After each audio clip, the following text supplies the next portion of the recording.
But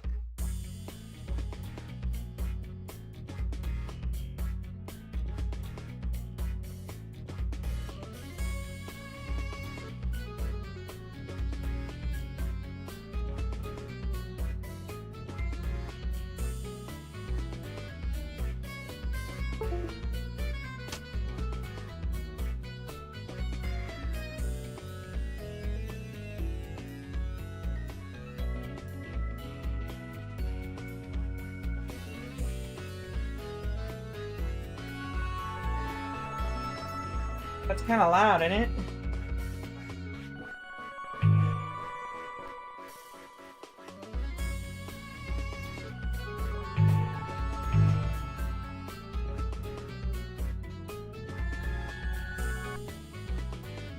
Oh, that's annoying.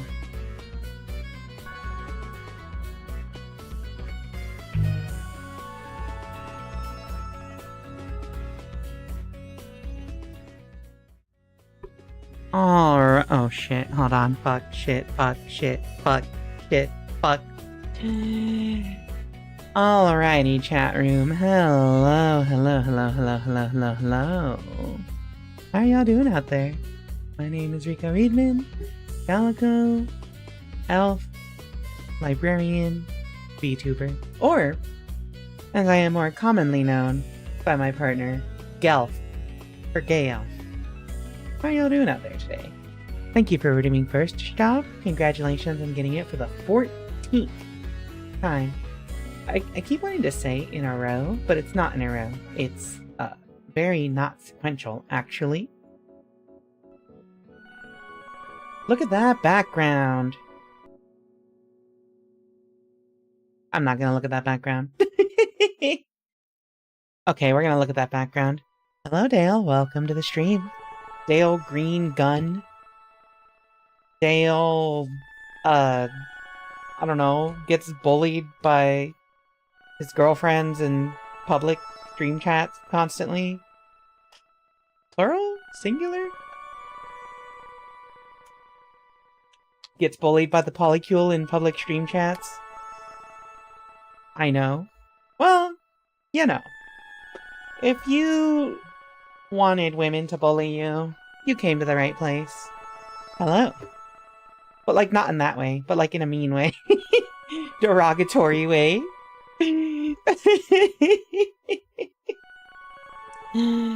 How are we all doing, chat? How are we all doing? What is going on here? Oh, okay. Hold on, I haven't... Thank you for the penguin. I haven't checked my phone in a minute, and I'm just now getting a bunch of updates from earlier in the day. I like how Neko Rika pokes out from underneath the penguin. That's actually really funny. Also, wait, I gotta fix this.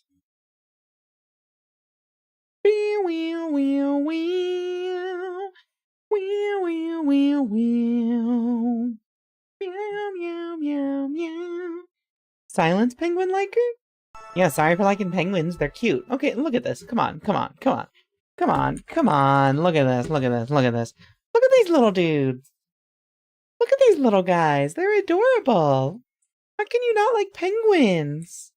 Look at them. You cannot call me penguin liker as if it's a derogatory term. Look at these dudes. They're so cute. Look at it. Look at it. I see you post and cringe. Oh, you know what I was talking about? Yeah. Penguins. Birds. Cute little Antarctic birds. I know exactly what you're talking about, Dale. I know precisely what you are talking about. You know what? Let's chat for a little bit before we dig into this. To give some people some time to get in here.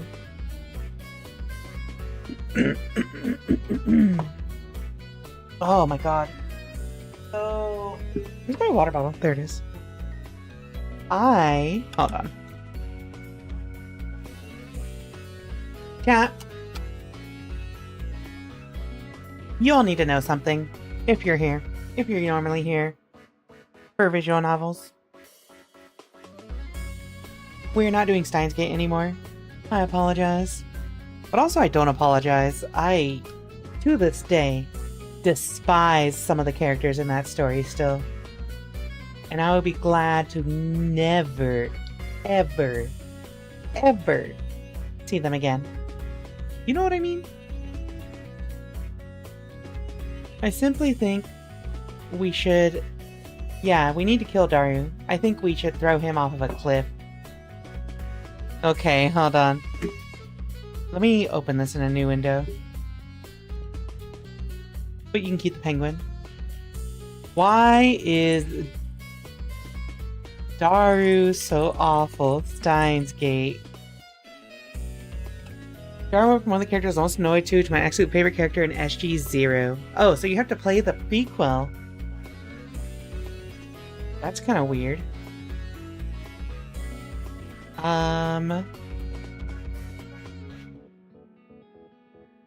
Steins Gate, a lesson in disappointment. Hold on. There's a whole article on why Steins Gate is disappointing. Considered to be one of the best anime ever made. Oh, okay. See, the problem is all of this is the anime and not the oh shit, not the visual novel. All right, well.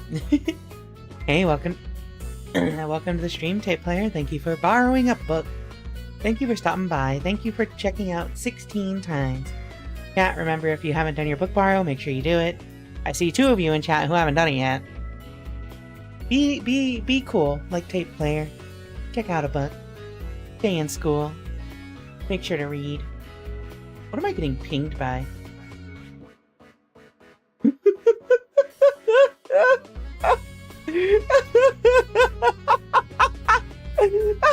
Okay, sorry.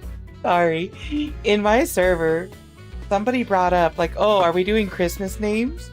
And then immediately put his name as Yuletide Proddings. And then it just escalated from there. What made you stop playing Steins Gate? I hate these characters a lot. I am continuously, the more I have to listen to Okabe Rintaro and Daru Itaru, they actually make me mad. Which is really weird, because nothing makes me mad, aside from, like, American politics. And, like, these characters just make me mad. They're annoying. They are not fun. They are not appealing. And maybe that's the point. But, like, we put how many hours into this? We put 27 hours into Steins Gate, and they are still annoying. And have not done anything great. And I'm just like, I don't want to do this anymore. To be fair, I do plan on reading this in my own time. I also just kind of think it was not that interesting for stream. It's one of those things where it actually takes way too long to build up. And the problem with doing stories like that on stream is that if somebody tries to come into it like in the middle, they have missed 27 hours of plot buildup, which apparently was all important. It was like all important to understanding the climax and stuff. So like, if I really enjoyed it, if I really was liking it, I would say, well, you know, deal with it. That's what we did for Virtue's Last Reward. That shit took how many hours? Hold on. Nonary Games. Yeah, we put 85 hours into 999 and VLR. And that was horrible for people trying to come in late into the game. However, it was very fun, and I really liked the story. Steins Gate. I could not make that same argument 27 hours in. Okay, and also, admittedly, I looked ahead because there's the whole thing where they try to change Luca's gender, and apparently there's a scene where Okabe is like, succeeded, and then is like, oh, we gotta check. There's no way you're actually a girl, and then proceeds to push her down and grab her crotch. And I'm just like, I don't know if I want to. I don't know if my very trans audience wants to see this. If it was if the story was like in motion already, I think we would have stuck on Steins Gate and powered through it. However, again, 27 hours. And nothing has happened. And then you're asking me to sit through an awkward, grab crotch scene. Like, I'm just gonna read it on my own later. Which means I'm gonna go really slowly, because in my private time, I'm gonna read it. And then a scene with Daru is gonna come up, and then I'm going to Alt F4 the game and give it like 2 weeks before I go back. Honestly, at this point, I also might just watch the anime. Like, I'm pretty sure the anime is probably way easier to watch. Because it's what? If the Steins Gate anime... Okay, hold on, let me see. Steins Gate anime. So, Steins Gate anime is... episodes. Yeah, 25 episodes? That's like what? Yeah, 8, 9. Yeah, I was gonna say, that's like 12 hours. That's literally like half the time I put into the visual novel. At this point, I'm just gonna watch the anime, because also, I've heard really good things about the animation studio and stuff, right? Well, rather, I've heard really good things about the anime and how it's produced and the quality, so like, you know, let's go for it. Might as well, right? Also, thank you for checking in, Tiny Satan. I have 5 overdue library books. Fun fact. I think when I left Arizona, I think I still owed the library like $120. Because I lost some books from the library when I was younger. And I completely forgot about it. And one time I went to the library after like 5 years of never going. And, and it was like, hey, can I check these out?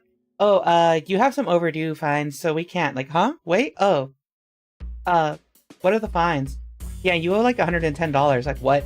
Okay, I'll pay this back when I have money. And then I forgot for 10 years. I do want to go pay back the library just because I feel bad, but also, it's $100. Hi, Mimic. Welcome to the stream. That needs the animation. Yeah, that's like the thing. Okay, like, for me personally, I can handle that kind of scene. The issue becomes, like, when I have to think about presenting the story to my audience. I think a lot of my audience would not enjoy that kind of scene. You know? I'm built different. I don't know about y'all. I also put it up to a vote in my Discord server, and like, technically, it was like 5-3 on Continue Steins Gate, but also the 5 people who voted literally were people who don't watch the stream, so like, well, okay, one of them was somebody who watches the stream. Where is my poll? Yeah, here we go. Of the people who said continue, only one of them is a regular, and three of the people who vote, all 3 of the people who voted no are also regulars. So it's like, I'll let the people speak.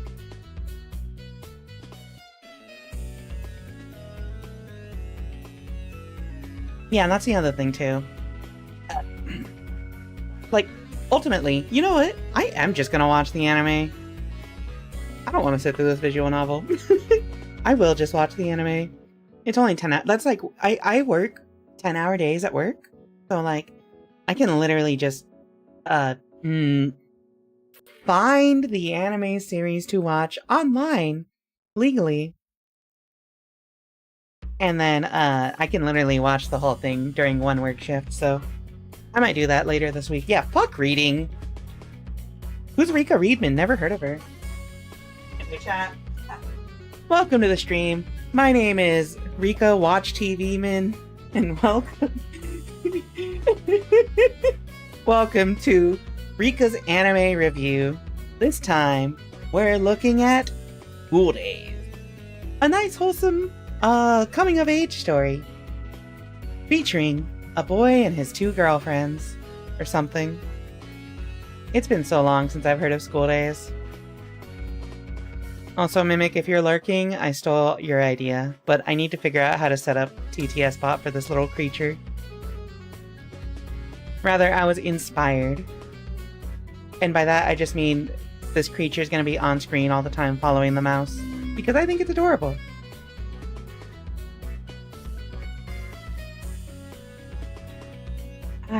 Alright, well, chat. I've got my coffee. My CAWFEE. Who the fuck is pinging me?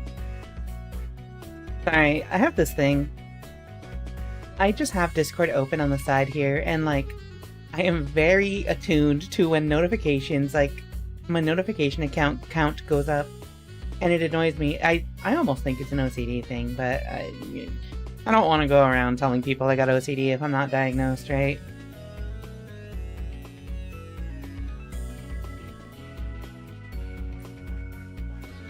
Where is your background music from? This is from a musician on Skeb. No, wait, no. We are not opening Skeb on stream. Here we go. Yeah, okay. So, like, this musician, Dama Hisk, has a Skeb account. And they take music commissions. So, like, a while back, I commissioned them for a theme song. And, pretty happy with it. So, I cited Third Strike and CVS2 as, hey, use these as the, inspiration. It's jazzy, funky, and hip-hoppy. So, yeah. It's a commission. I actually have not told anyone this, actually, but, currently, well, I have told people this. Currently, I have model updates going on through my original Live 2D artist, and I also have talked to another musician about commissioning a new song. So, that's exciting. We got some stuff in the works. Probably gonna be like mid-2025. I had to remember the year. Probably mid-2025 we'll see some updates. Some major updates for twitch.tv/Rika Readman. Anyway, I got some coffee. I'm like halfway through. I got an orange. Yeah, make sure you get something to snack on and something to drink. We are gonna be here for a bit, and by a bit, I mean, probably like 4 hours. I have it on good authority that Heaven Will Be Mine takes like 12 hours to complete, I think? Heaven Will Be Mine. Time to complete. Oh, wait. Oh, yeah. Here we go. So, the gimmick with Heaven Will Be Mine is there are 3 main characters, I think. And, like, you have some different routes you can take, like one for each character. If I recall correctly. So, like, one run probably takes 2.5 hours. At the pace that where we read, where we constantly get distracted with random chatter, I'd probably say like 3.5, maybe 4 hours. So we can probably do 1 route per day and probably do this for the next 3 weeks. Just in time. Actually, I want to be done with this by Christmas. I don't want to be doing this on Christmas. I already have a better idea for Christmas. And it is, Zombie Police. Christmas dancing with police zombies. I can't think of the name of that without laughing. I'm sorry, chat. It's so goofy.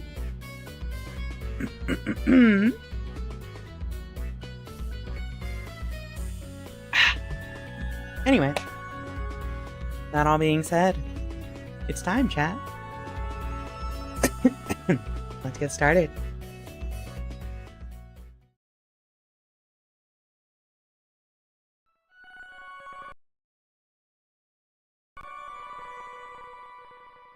Alright. Oh, I am way too big for this.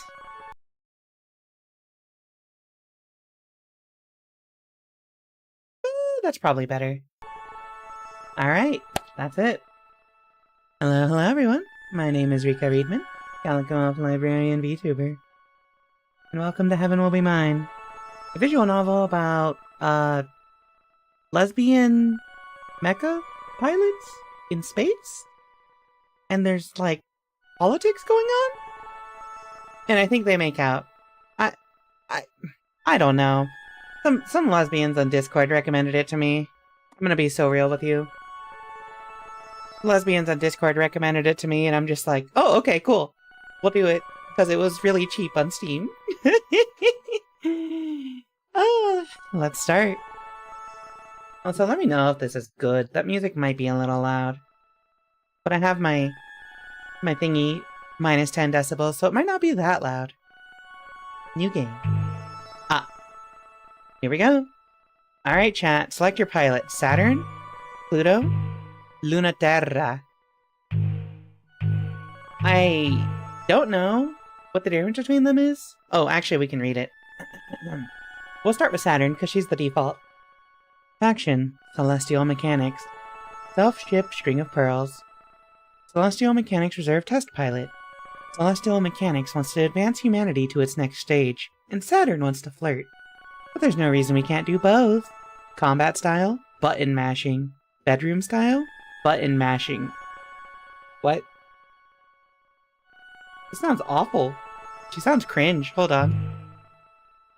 Wait, they don't have... Okay, here we go. We got Pluto. Faction, Cradle's Graces, Self-Ship, Croon Macula.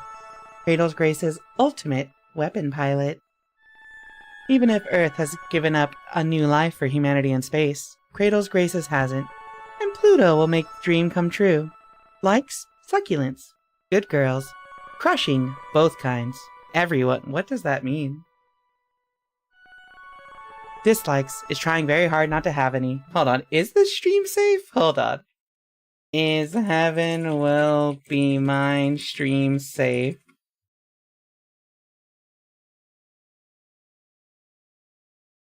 Let me see.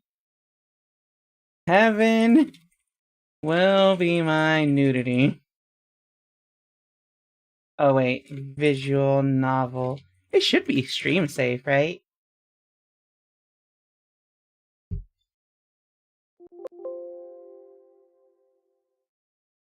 Features fantasy violence, body horror, and discussion of sexuality, abuse, and trauma. Okay. Only discussion. It doesn't say that there's actual sex scenes or anything, so like, you know, we should be good. It probably won't be anything worse than what I normally talk about. I mean, my standards are low because I literally have a sticker on Discord called Frauding Time, but you know, don't worry about it. The last character, Luna Terra. Faction, Memorial Foundation. Self-ship... yeah, there you go. Self-ship Mayor Cresium. Memorial Foundation Ace Pilot. Fighting for the pilots to join the rest of humanity back on Earth, before it's too late. Good at sniping, espionage, double-crossing, ghosting. Bad at loving herself. Everything else. She seems like a fail girl. You would like Luna Terra. Personally? I like Pluto. I think Pluto's my favorite. I think we're gonna play Pluto. Let's start with Pluto. She also looks Latina. She gives me Latina vibes. So does she, kind of, but like, she looks like glam femme Latina. Let's do it. Cradle's Graces, Narrator Opus V28. Is not the unknown, the perception of impossible things in every distance in between. With perfect communication, breath to breath. With perfect communication, skin to skin.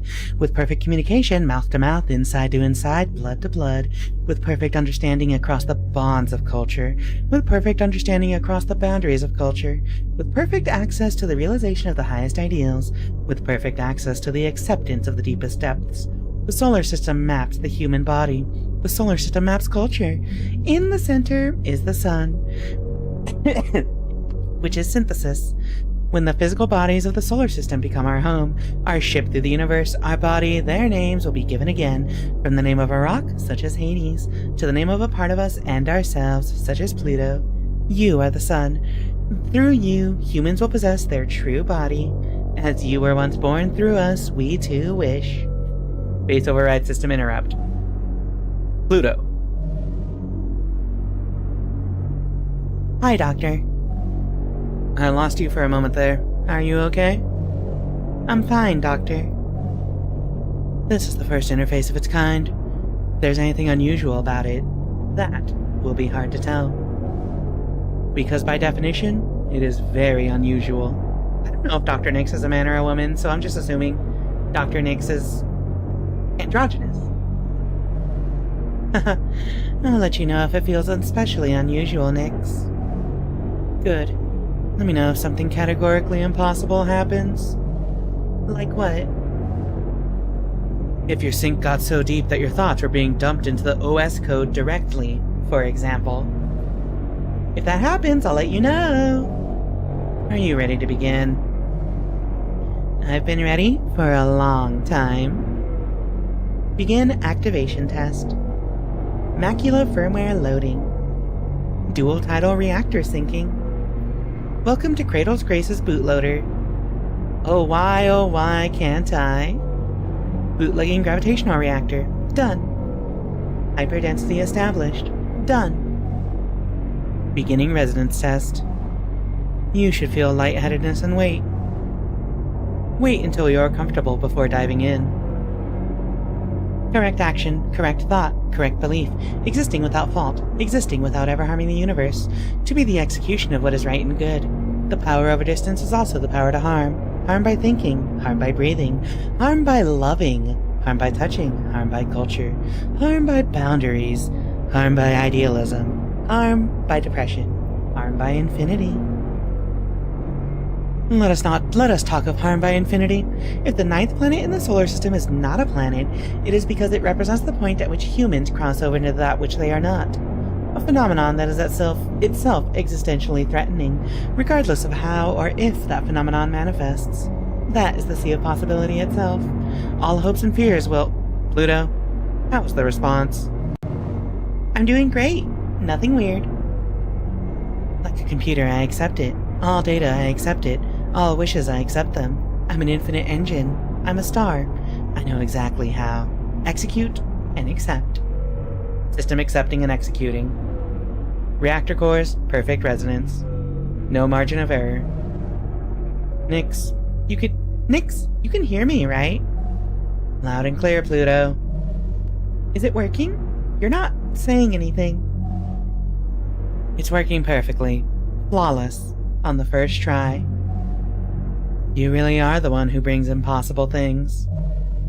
You're thinking too hard about it, Doctor. I can't do things like that. Be a little more generous to yourself. But it's also your right not to be. Pilot core link. Done. Do you feel centered? Yes. Do you feel the phantom presence of the ship's limbs? This is normal. Yes. Do you feel the presence of other bodies or other people nearby? This is normal. Yes. Do you feel as if other nearby people or bodies may also be your own body? This is not normal. How would I know the difference? Fair. Do you feel like a god yet? Not really. There's no need to be modest.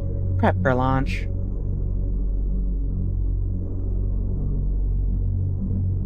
Give me one sec. Let me do something.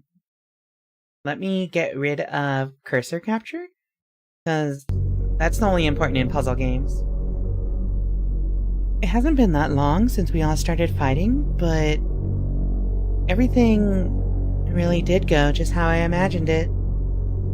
Even holding the controls of the machine everyone's so scared of just like this doesn't feel like butterflies or dread. It just feels like the only thing that could have happened. Also, chat, how's the sound? Is it okay? Do I need to turn it down anymore?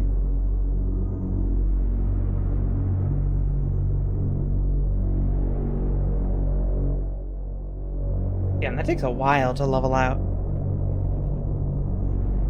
Sound good? Alright.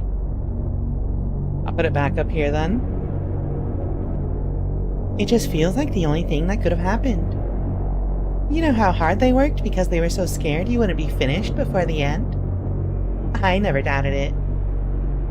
I'm not so special that they couldn't make something scary enough for me to be its pilot. One sec. We must go smaller. Smaller. Maybe bigger, but like over here. Yeah, that works. I'm not so special that they couldn't make something scary enough for me to be its pilot. Humans are culture, and culture is gravity. A ship self is a skin, but a ship self is also a heart. A plastic and metal chassis, insulated against hard vacuum, is necessary to not die. The tidal reactor, which generates the gravity and culture necessary to keep humans solid and real so far from Earth, is necessary to live. The dual tidal reactor resonance system installed in the Kroon macula, then, might be capable of a sort of birth.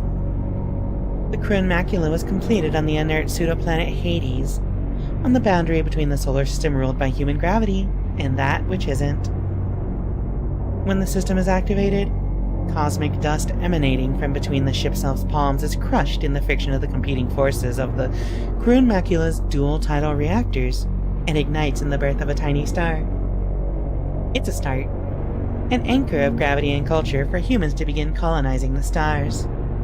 The seed of possibility, and just as easily, the seed of the inversion of possibility.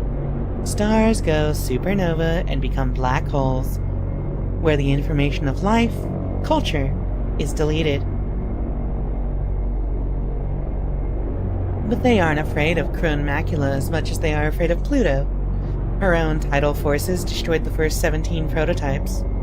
It's the girl with the love to be the mother of stars they're afraid of. Don't build me up like that. I'm not that special. But I am that scary. I'm used to it. The only thing I just can't get over is just how unfair it all feels. Knowing how bad this could get, how wrong it could go, and it's still happening anyway.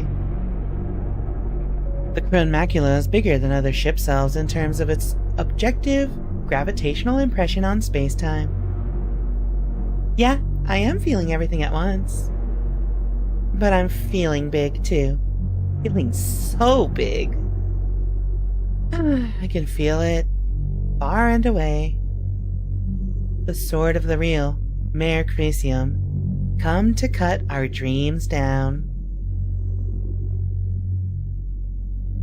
And the toxin of the inverse, string of pearls, come to turn the earth inside out. They're incredible girls, I can tell. But now Cradle's Graces has the power to fight back and keep space our home forever. I know I meant to do this. I've been trained my whole life to be the one in a million who can pilot this. Oops. I know I want to do this. Space is the only place where everyone can be happy. Even if almost no one believes it, I want to keep it safe. I know what I need to do. I know what I need to do. I know what I need to do. Now, I just have to do it. That's nothing compared to what it took to learn how. My body, my mind, my soul, they're all in order. I just have to do it. Take responsibility. It's January 1st, 1980. In the long and cold war, where humanity united against its nemesis, an existential threat from beyond the stars, has been over for a long time. Since the 50s, we've been fighting a war against an existential threat that we cannot understand, cannot perceive, and is powerless against the technology of Earth. That is a pretty stupid sort of war to fight, isn't it, when there's enough of a mess down here to worry about? Humanity is already the undisputed authority of reality, and we have the physics to prove it. It's time to return to Earth, our home, the seat of the universe. Before Earth takes us back in pieces, let's go home with grace. On the first anniversary of the decommissioning of the International Space Program, we, Memorial Foundation Native Sphere Existential Safety, in agreement with our home planet's unanimous decision, declare there is no future for humanity in space. Let's come home. The Return Resolution, Memorial Foundation Native Sphere Existential Safety. Huh. So, like, in the 80s, they had a war in space? Is that what this is implying? And they just suck at fighting that war? That's what I'm pulling from this.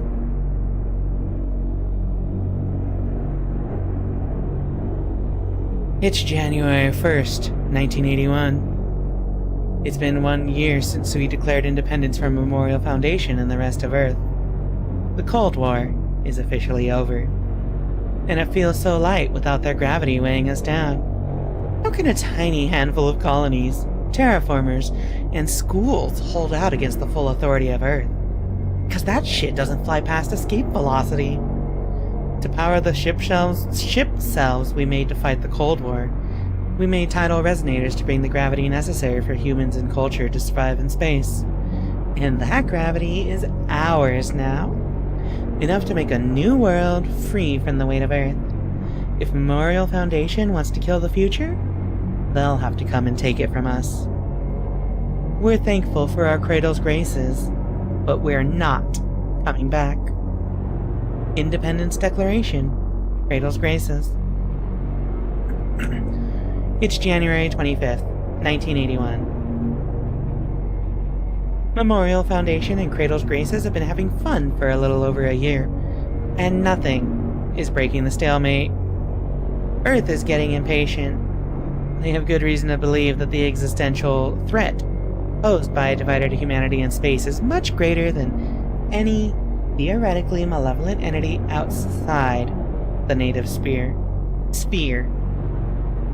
While the kids are fighting, Earth is getting ready to list the humans remaining in space as part of the existential threat, and when they do, they'll send real weapons and end this war fought with plastic toys. Their justification? We are technically less than 100% human, just not human enough to be something else. It's hard to believe they're really onto us. It's time to make a drastic move. Bring our final piece, the prototype ship self string of pearls we made in the atmosphere of planet Cronus, which will never be Saturn, to the lunar gravity well, where Memorial Foundation and Cradle's Graces are already headed. Whoever controls that place controls human access to space. We can be sure everything will be in place there. Earth or space. We are just short of 100% human. So, let's see how much less than 100% we can get. Internal report. Celestial Mechanics. Day 1. Saturn? Wait, oh, you can choose your missions? Oh, okay. So this is like a UI, so like, you choose an option, I think? Hold on, let's see. Mail alerts. Subject, who is this? Origin, ambient title information. Author, a love story. I don't know who I'm sending this to, but I think about you all the time. In the back of my mind, I know a lot about you. Does that mean you know about me, too? Or are you just glowing brightly in a way that I don't understand? Is anyone else seeing this? Do you get messages like this all the time?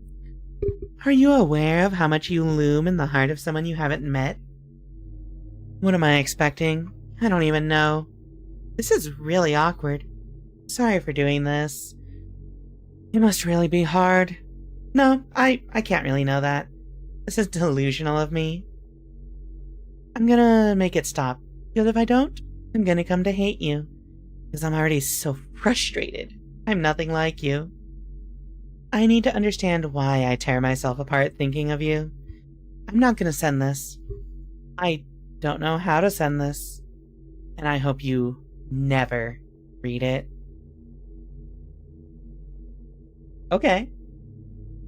That random, but okay. Understandable.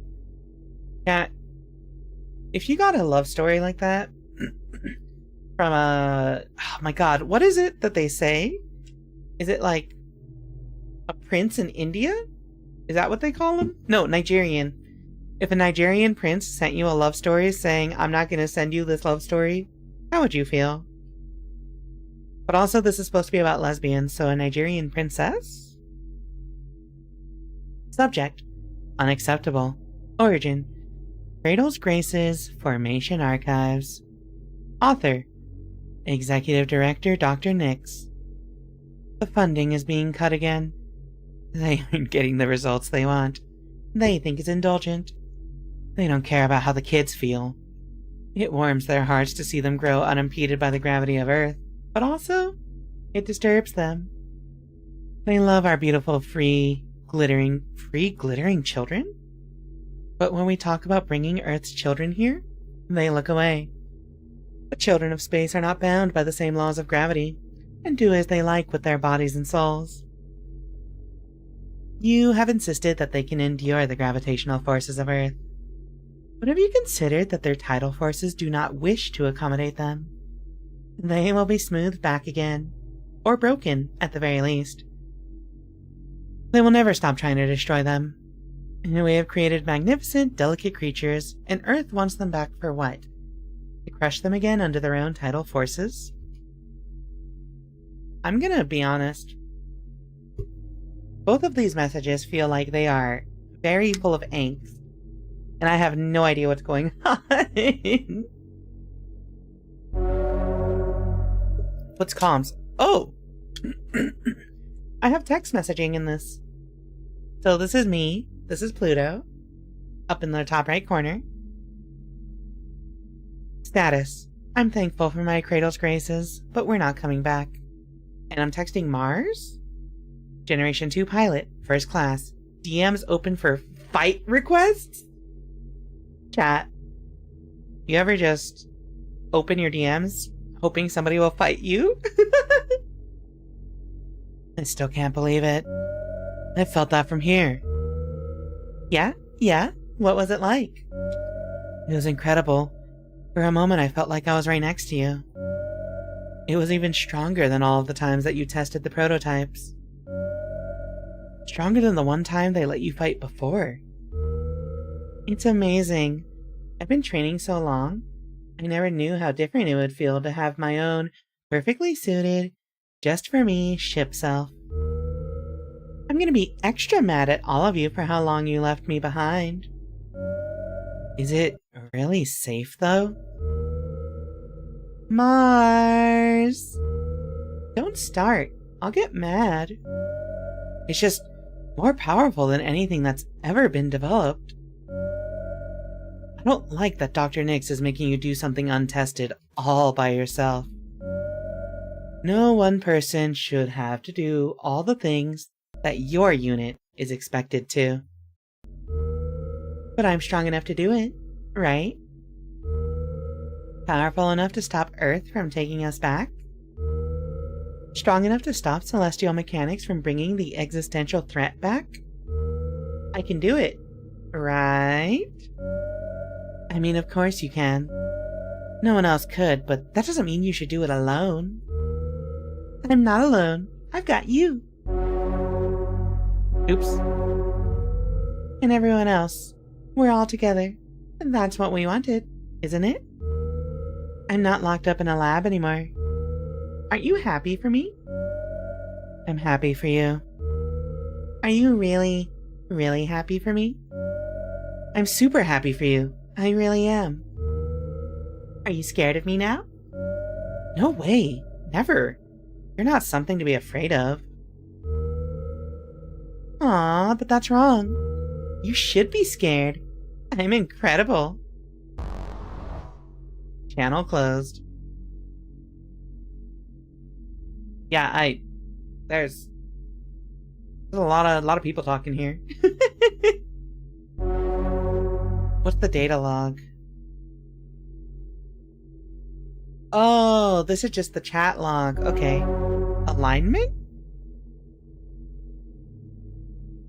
Oh. I think... So, this is the main mechanic behind how this game works. Right? So, from what I read, the ending that you get relies on which faction you are most aligned with. It's kind of interesting that they all start at 0%, considering your character absolutely has an alignment to begin with, so I need to see what's happening there. Alright, mission select. So we have 2 missions. Saturn return. In the strange gravity of the abandoned Daphnis lab, Saturn lies in wait for the looming threat of Pluto's mysterious ship. But what are they after? And will they get it? And then the second option. Saturn retrograde in retrograde. Chasing after the string of pearls, Lunaterra and Pluto find each other instead. It's been almost a year since they last saw each other, and Lunaterra has never seen Pluto like this. Are you ready to spin backwards? Chat. You get the honor. Tell me, what are we picking? Are we going to the abandoned lab? Wait, no. Oh, wait, these are the characters. Saturn and Lunaterra are the other characters. So who do we want to meet? You want to meet Lunaterra, the woman who hates herself but is really good at sniping?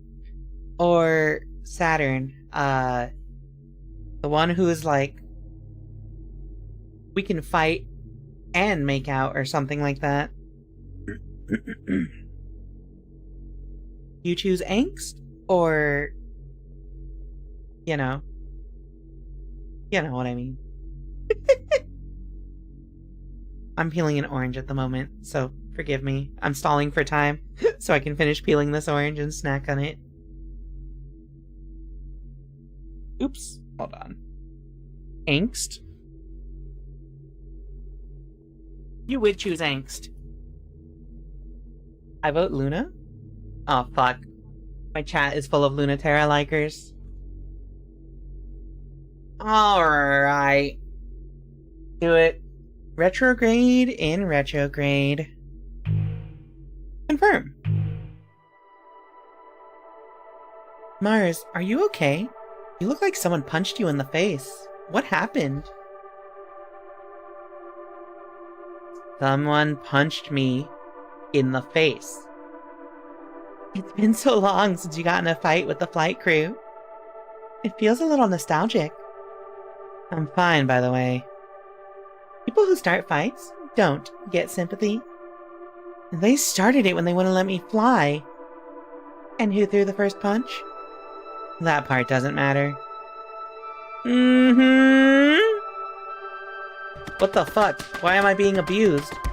Alright, Dale. Alright, Dale. We're gonna throw hands. Eventually. If they don't let me go, then you'll have to fight that traitor all by yourself. Shit. Oh. Why didn't I feel it earlier?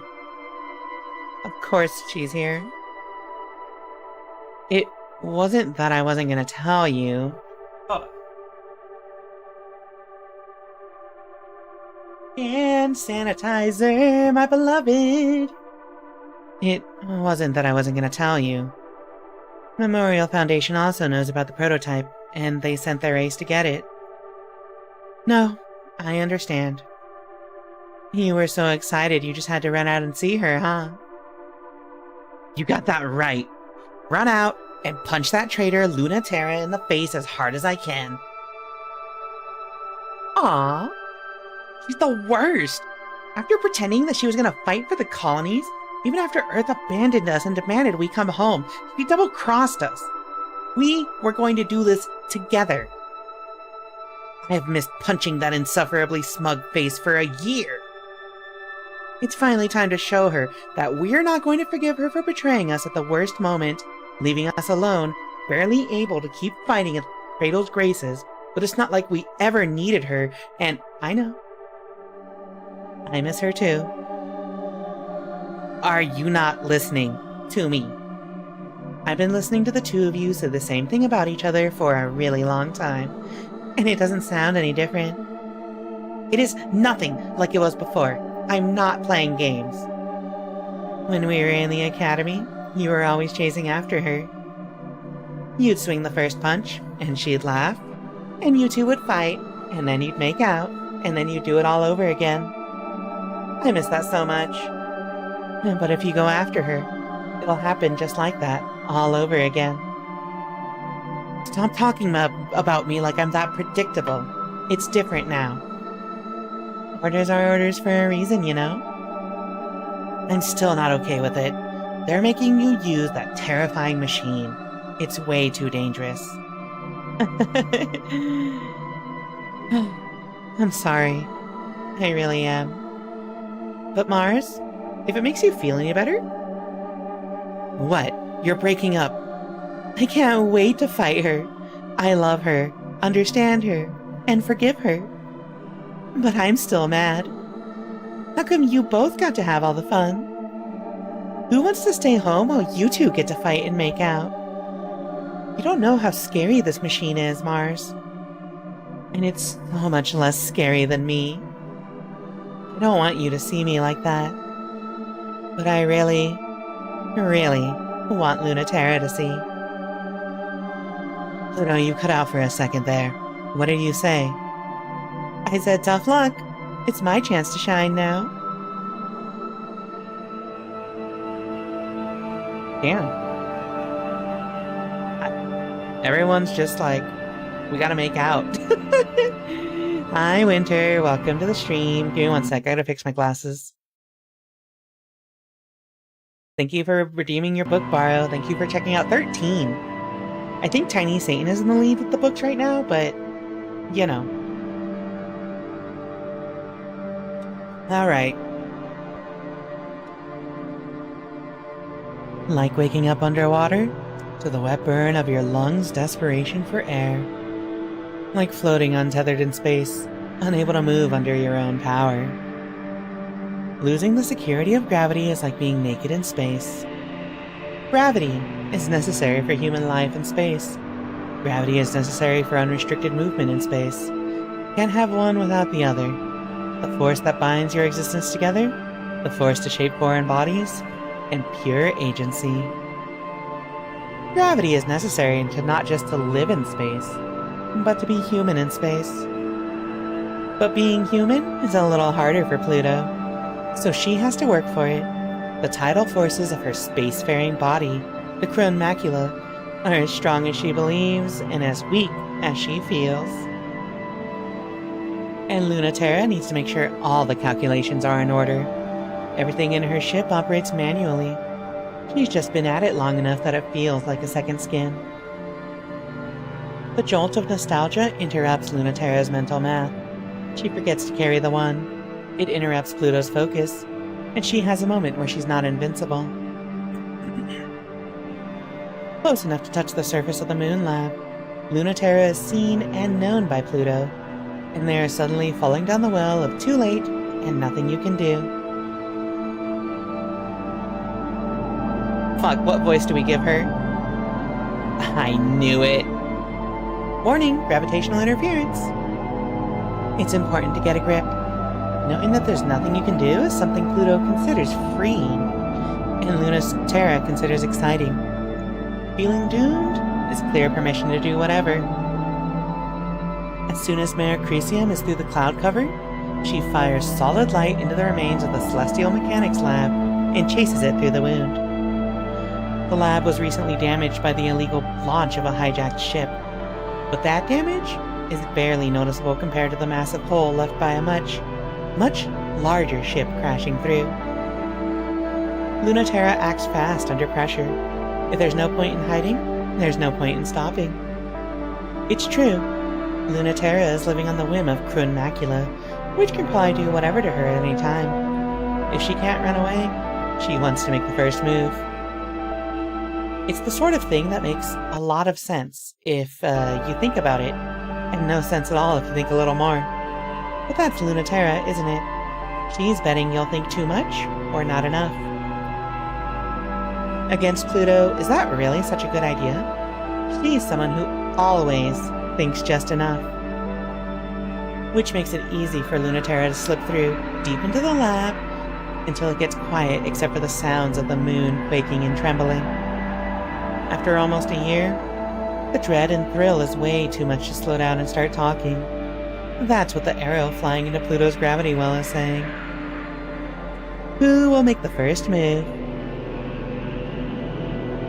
When Lunaterra punctures the last armor layer and opens up the terminal cavern, light spills out and screaming sound, because the Krun Macula is peeling the lab and most of the moon inside out with the forces of its own tides. It's not something that's impossible or anything, it's just something that's only possible in theory, which is still terrifying. More terrifying. And more terrifying than that power is Pluto's finesse.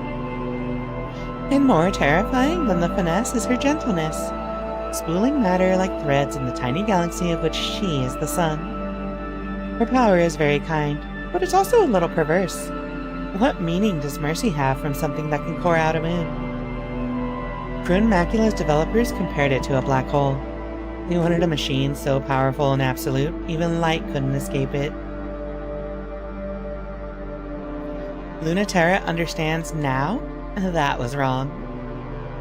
She's a star, gushing and twinkling with matter and light. Who wouldn't be swept up in that? The Mercretium is so small, Pluto's never seen it from a perspective like Krun Macula's before. She never imagined it would look so fragile from here, like a toy version of the fierce fighter she remembered. Pluto's sense of scale is true. Lunaterra feels just like a plastic toy too. Come on, say something. It's making me sad. It really does fit you. So much more than I ever thought. Is it hard to look away? Being able to render you speechless is the power I've always dreamed of. What do you think? I know just a look won't change your mind, but I want you to tell me. Oh, you what? That I regret betraying you? I told you then that I always would. No, I won't let you do that, Lunati. Did you think I'd be mad? I mean, of course I'm mad at you, but not for anything you did to me.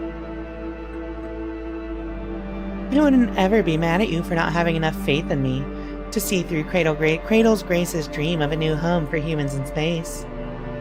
I'm just mad at you for not having enough faith in yourself to see it through.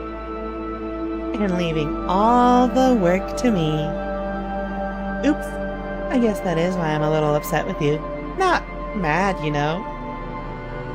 Just disappointed. I can't believe I'm still the one scolding you like a kid. I'm trying to be the grown-up, you know.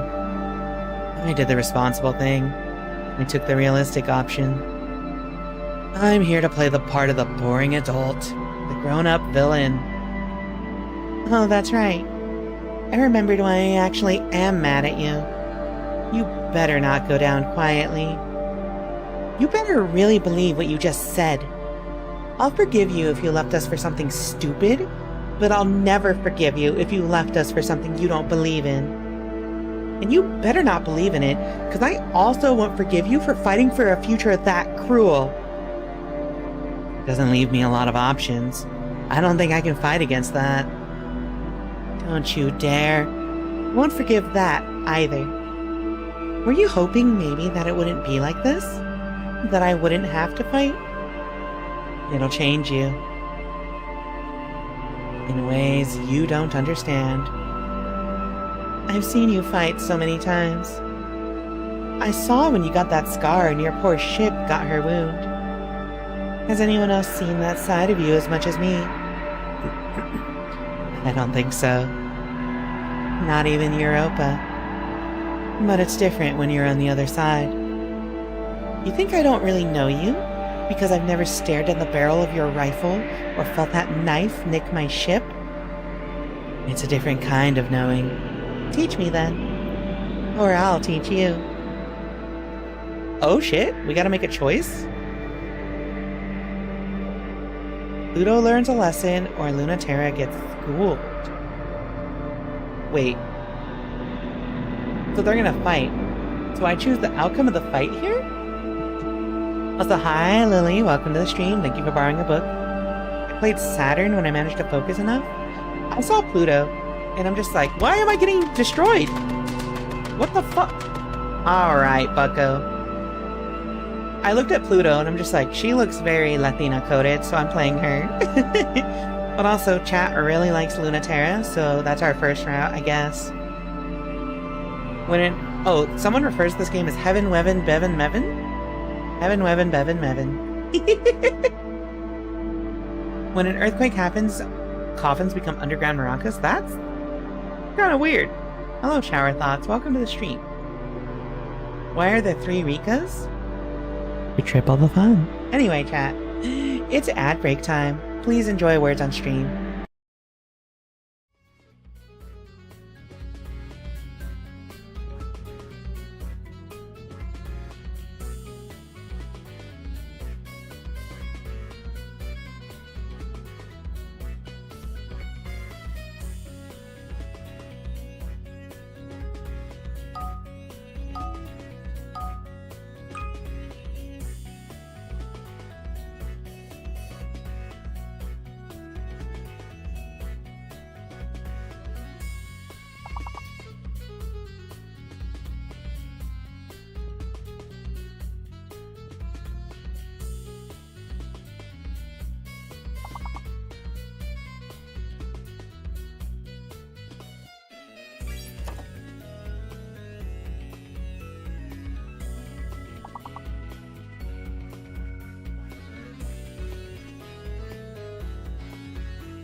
Why are we getting owned by level 1 chat? Oh wait, here we go. There's no way this is a word. No, wait, no, that's not correct. Oh, you're so smart, Lily. You are such a genius.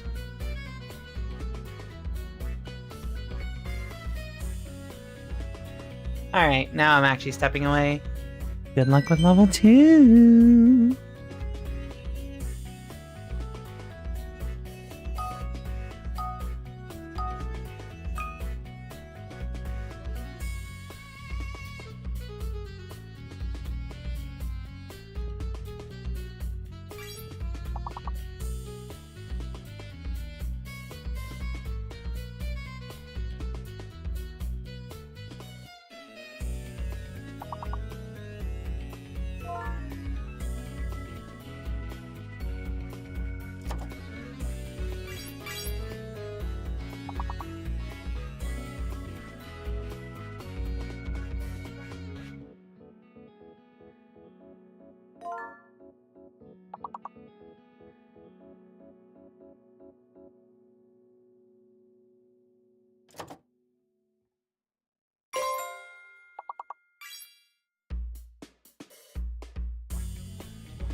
Go, Gert.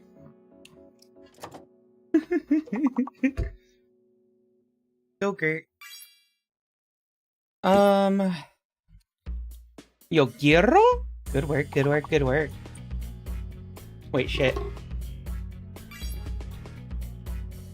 Alrighty, cat room.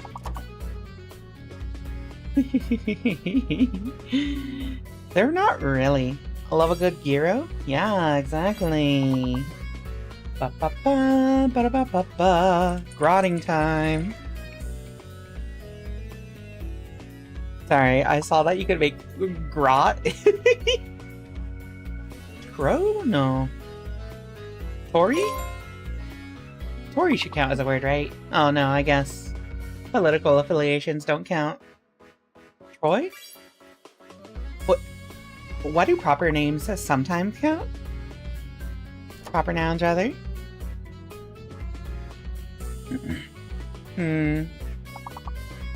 Okay, why does Troy count but not orgy? Oh, it's a city name. Okay. Oh, gout. Yeah, like the foot disease. Disease? Condition?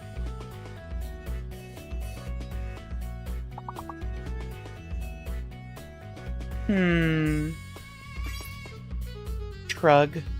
Tugger. Twar.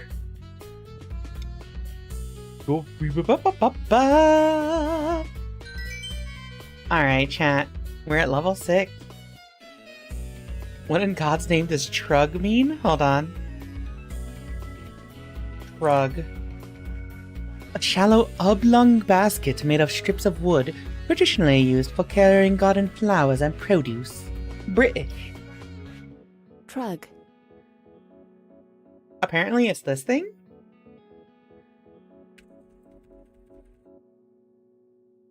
Looks like a big shoe or a canoe. But orgies and Tories only. Exactly! Anyway, chat.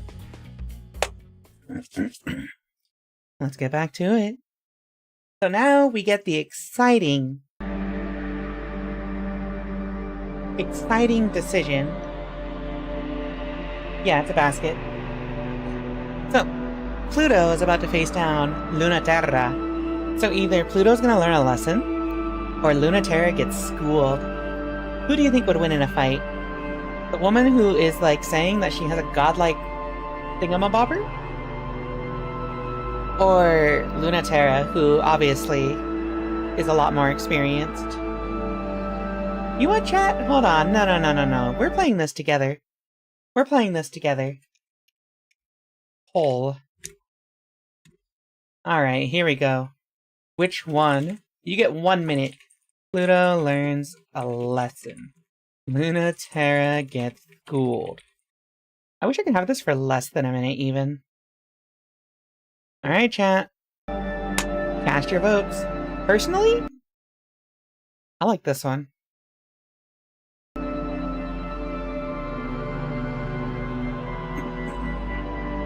But also just because I think optimistic, feisty Latina woman should always come out on top. In my opinion. Alright, hand sanitizer, my beloved. I love the smell of alcohol. Oh, I have an open wound in my hand. That kind of hurts. Tee-hee. Where the fuck did that even happen?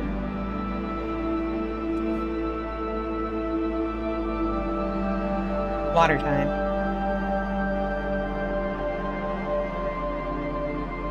Someone who supposed godlike powers learn they aren't as all-powerful as they think they are? Fair enough. But also, feisty Latina women. Feisty Latina women are as powerful as they think they are. I think... When did I have this I had this conversation earlier today. Oh, in like a trans server. When somebody said something like in their head, that being bold and physically strong was felt like masculine traits. And being clever and wise was like feminine traits, and I'm just like, I'm Mexican. I grew up around plenty of physically strong and bold and loud women. You know. Lunaterra gets schooled. Cradle's Graces advances. As soon as Pluto blinks, that's the moment Mayor Cresium attacks. A little out of fear, mostly out of awe. It's a confused move, the first move, which is so unlike her. So unlike her that it nearly takes Crun Macula by surprise. All matter parts along the vectors of inertia that Pluto has set.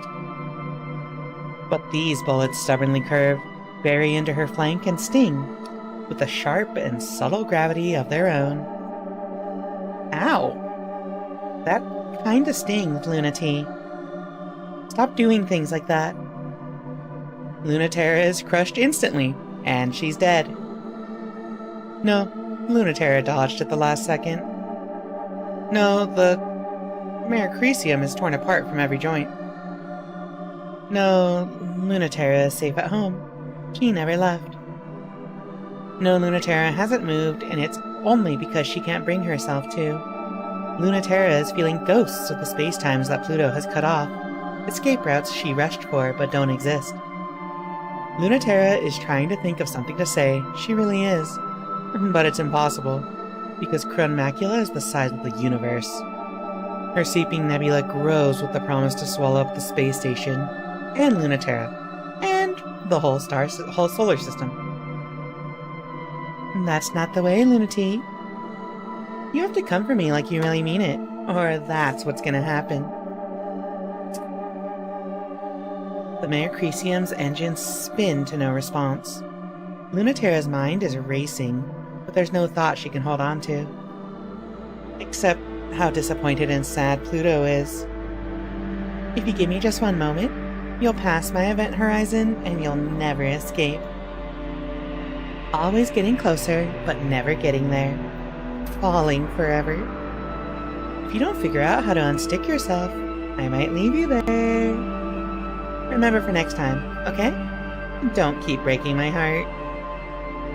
The Mayor Cresium plummets, and the Crun Macula rises up, exiting the moon like a shooting star, tearing the lab up into space with her. Day 2. Oh, okay.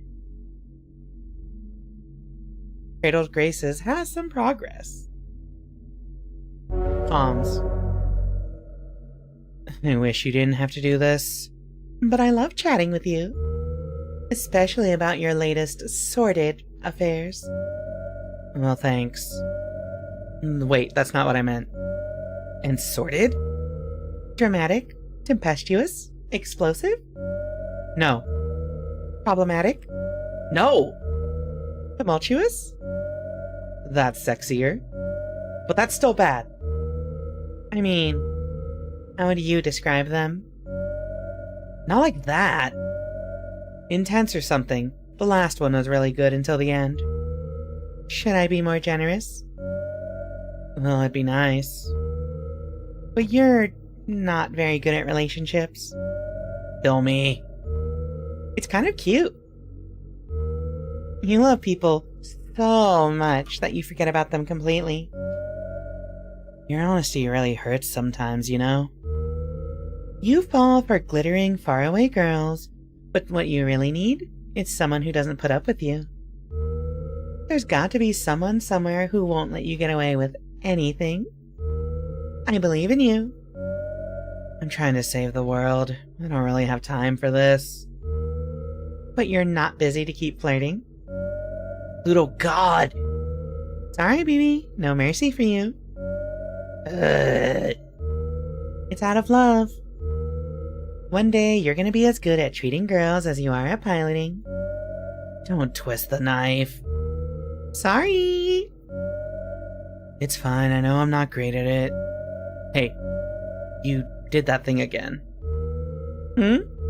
What thing? You know, that thing. Where you changed the topic. And I forget what I wanted to talk to you about. So you don't have to answer. Except I have a chat log and I can scroll back and see. It's sweet you wish I didn't have to fight. See, you do remember. You remember better than I do. But why don't we leave it at that? Why?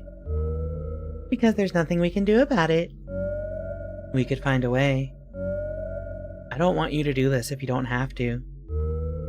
Chat? No, I mean fight! You just did it again. Channel closed.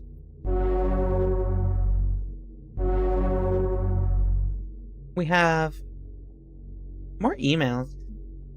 Chat. What if I just didn't read these?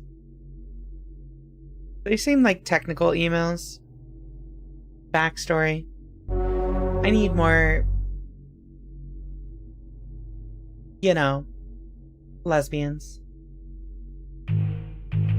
Okay, so now we actually just have to do this mission. Saturn return.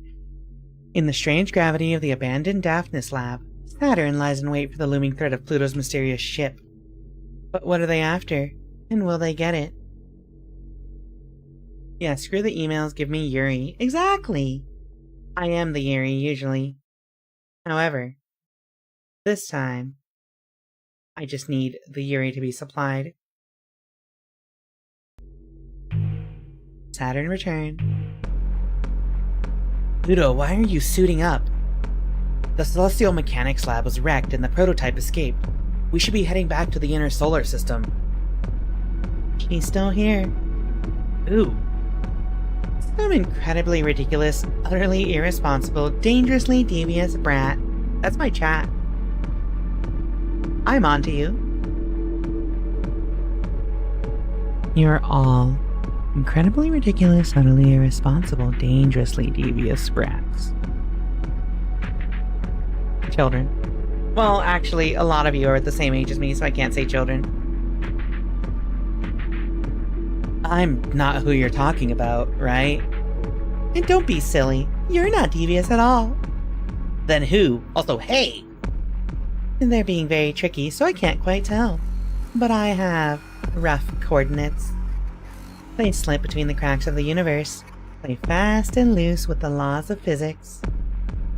Staying hidden and out of sight, but being really smug about it. God, my chat is full of children. You all are literally 10 years younger than me. That's kind of insane. That's the biggest... Oh, you know what? That's fine, though. It's like how kids watch PBS. Programming made by adults for younger people. I'm PBS. I'm like 33 or something. Winter, we're like the same age. I'm also like 33 or something. Okay. Stretch. Hags. I have a post on social media about hags. I'd have to go find it. I think they're showing off. So it couldn't be anyone but the pilot of Celestial Mechanics' prototype, right? Why? That's stupid. What sort of pilot would be that irresponsible with a prototype? Hey Mars, when you were in the academy, how many prototype units did you wreck? Let's not talk about that now. I'm just teasing, Mars. You're much better behaved now. If the intel is true, their prototype is really powerful, even against you. I know. I might not be able to stop her. This location is the experimental lab. It was shut down right before Earth canceled the space program. I don't like this place, Pluto. It's like they shut down Daphnis' lab and converted it into the perfect site for an ambush. Really? It's too much for me? Well... It's stronger than the fleet I destroyed? I mean... I'm not saying you're not strong enough. But a stealth mission against a secret weapon is different. No one knows what Celestial Mechanics is planning, but it's always awful. It's definitely a trap. This mission to the outer planets is only to destroy Celestial Mechanics' lab and prevent Memorial Foundation from recovering the prototype. Mars, if you keep trying to protect me, I'll get mad. But I'm... Let me have the tiniest bit of fun. I'll be fine. After all, I have a lot of experience correcting unruly show-offs who act out for attention.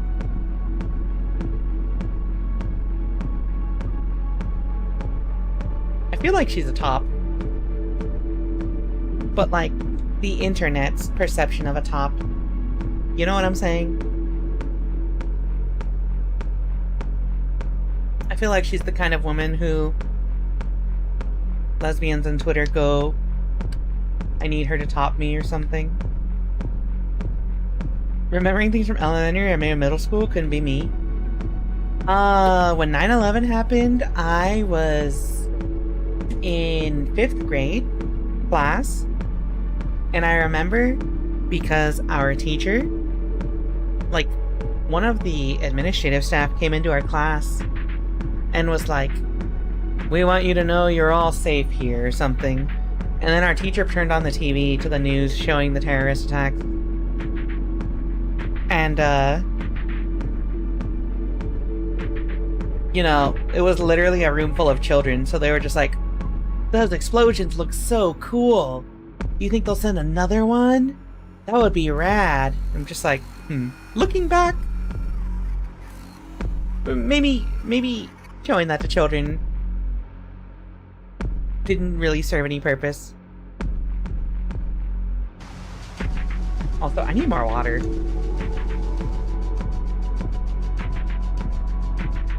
My lips are like constantly cracking. Daphnis, the tiny shepherd moon, so small it barely earns the name, tumbles through the color gap, ruffling the rings of the planet it orbits. It houses the last official laboratory of Earth's decommissioned space program, training ground of failures like Saturn, and special girls like Pluto. Saturn remembers it feeling cramped, anxious, and scary. No, wait. Pluto remembers it that way.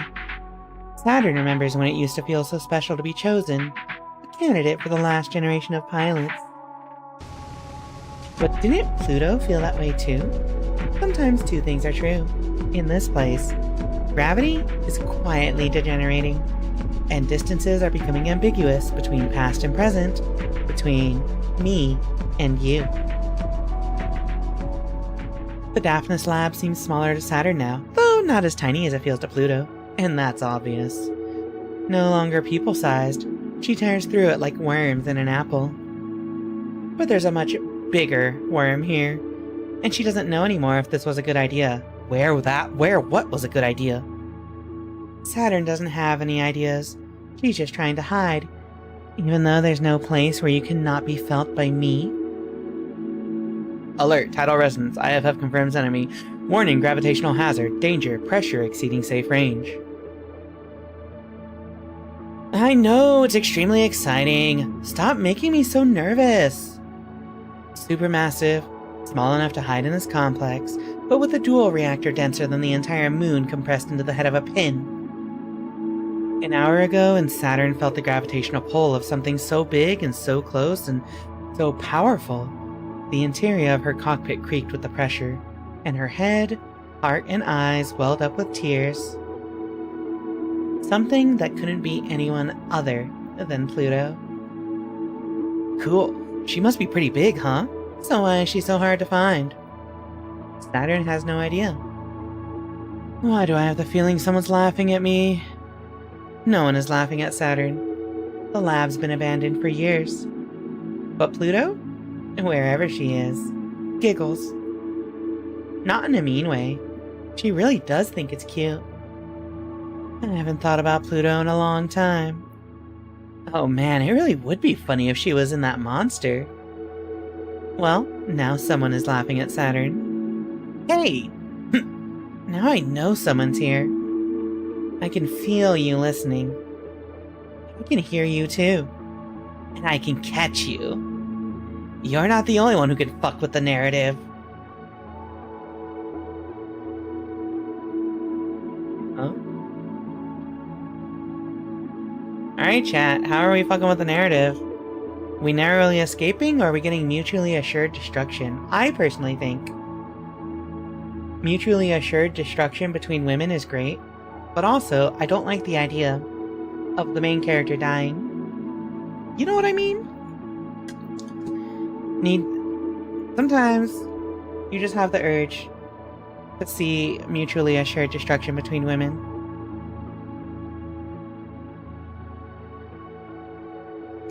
However, not today. Narrow escape it is.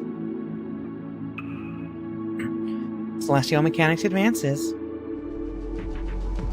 It's easiest to not get caught if you don't care about catching anything. It's just about knowing there isn't a difference. And focusing deeper. And focusing deeper. The real celestial mechanics, the interactions of bodies in space via the forces of gravity, the weight of mass and culture, explained by the story behind them, and that's just science. With your own gravity, reach out and pull. Good girl. You know just what to do. Do you like what you caught?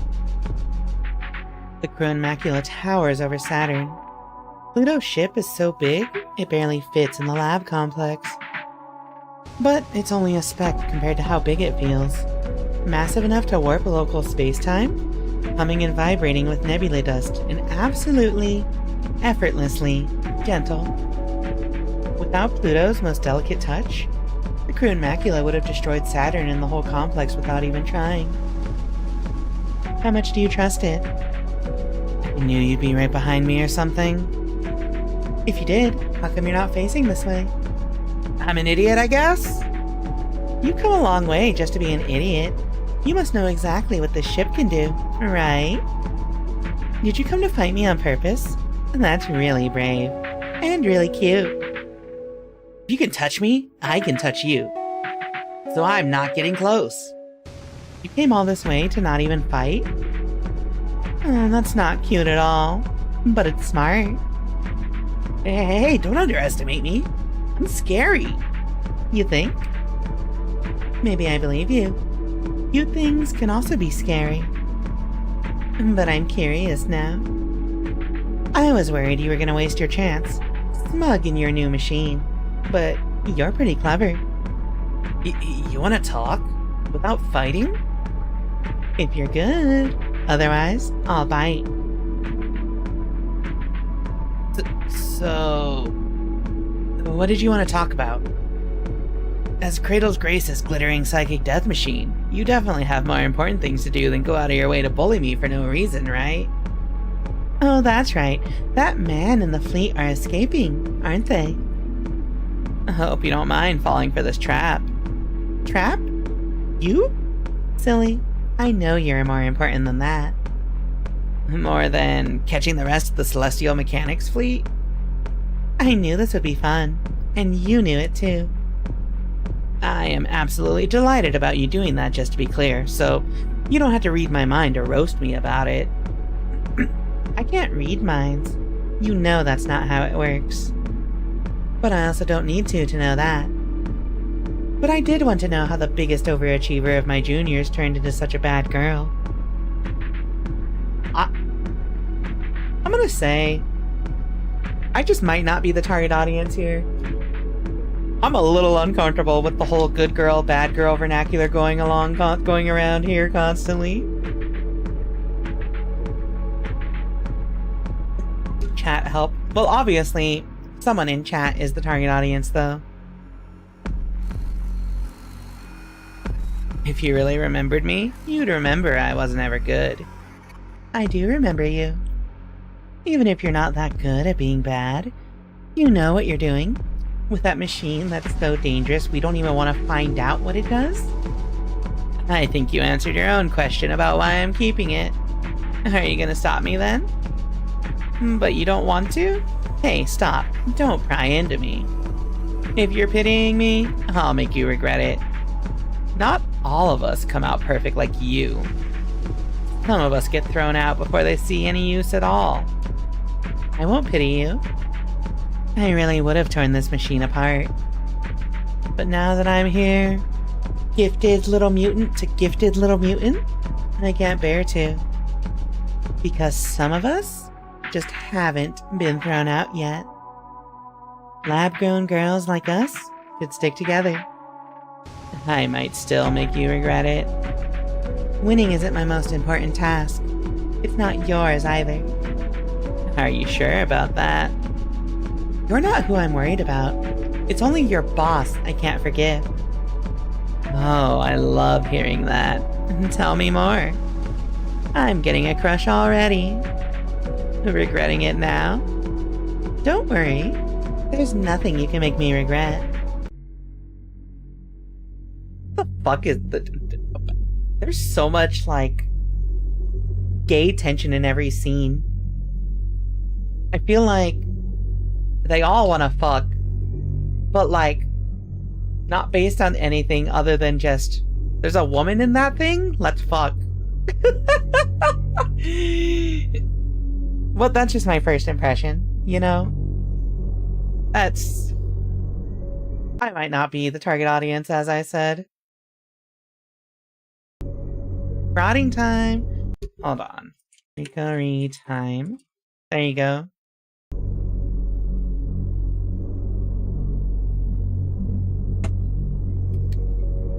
Alright.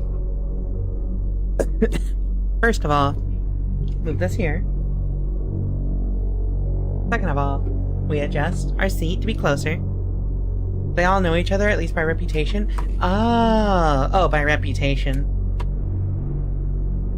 Okay. Yeah, sometimes, you know, sometimes you're like, oh, I know you. You have a reputation for, committing war crimes. Let's make out.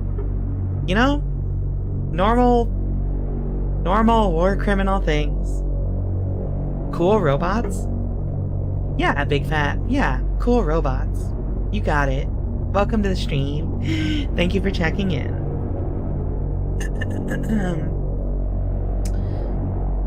Ever since the day Mars began, Mars has been doomed. No, there will never be a planet Mars. That's a name reserved for places where human life, gravity, and culture reign. This is just bitter Aries, or like the stringy, inedible weeds that grow when nothing else does. Cradle's Graces is dug in and we can't get them out. The colonies are wrecked, their terraforming engines are broken, the gravity furnaces are out of control.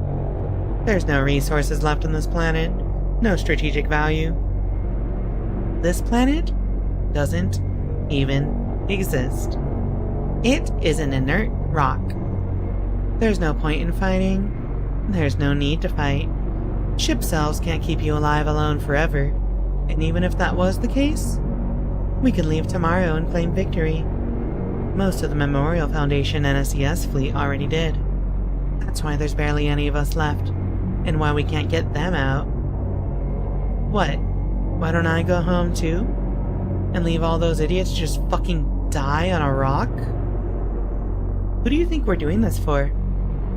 External communication sent on August 31st, 1978 by Memorial Foundation troops. Hey, it's not like we're idiots. We know we're doomed. This planet still doesn't fulfill the requirements for human life. And life is just the start anyway. Don't you know that gravity is something more important? You do understand celestial mechanics, right? Matter is made of tiny particles, but enough of it exerts gravity that stitches the universe together. Culture is made of tiny humans, and enough of it together can decide what's real and what isn't. It is really quite fucked up that this is how decisions about humans get made. Enough humans can decide anything, and then it'll be true. And even about what's human and what's not. They don't even have to wait for the deadline. They've already decided that any human without their feet planted on the Earth is in fact not a human. That's a pretty usual thing for humans to do. No differences of any kind need to exist. We'll just be aliens. And then they'll send the real military after us and we'll die. But if we just hold the line here, for our princess to get through and make it to the moon, she'll open up the gravity well. And then we get to decide. Internal communication sent on January 25th, 1981 by Cradle's Graces Irregulars. Fuck.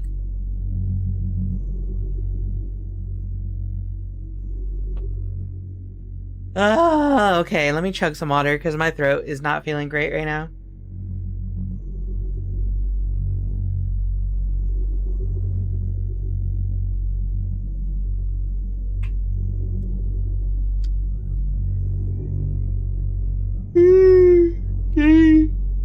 Yeah, one sec.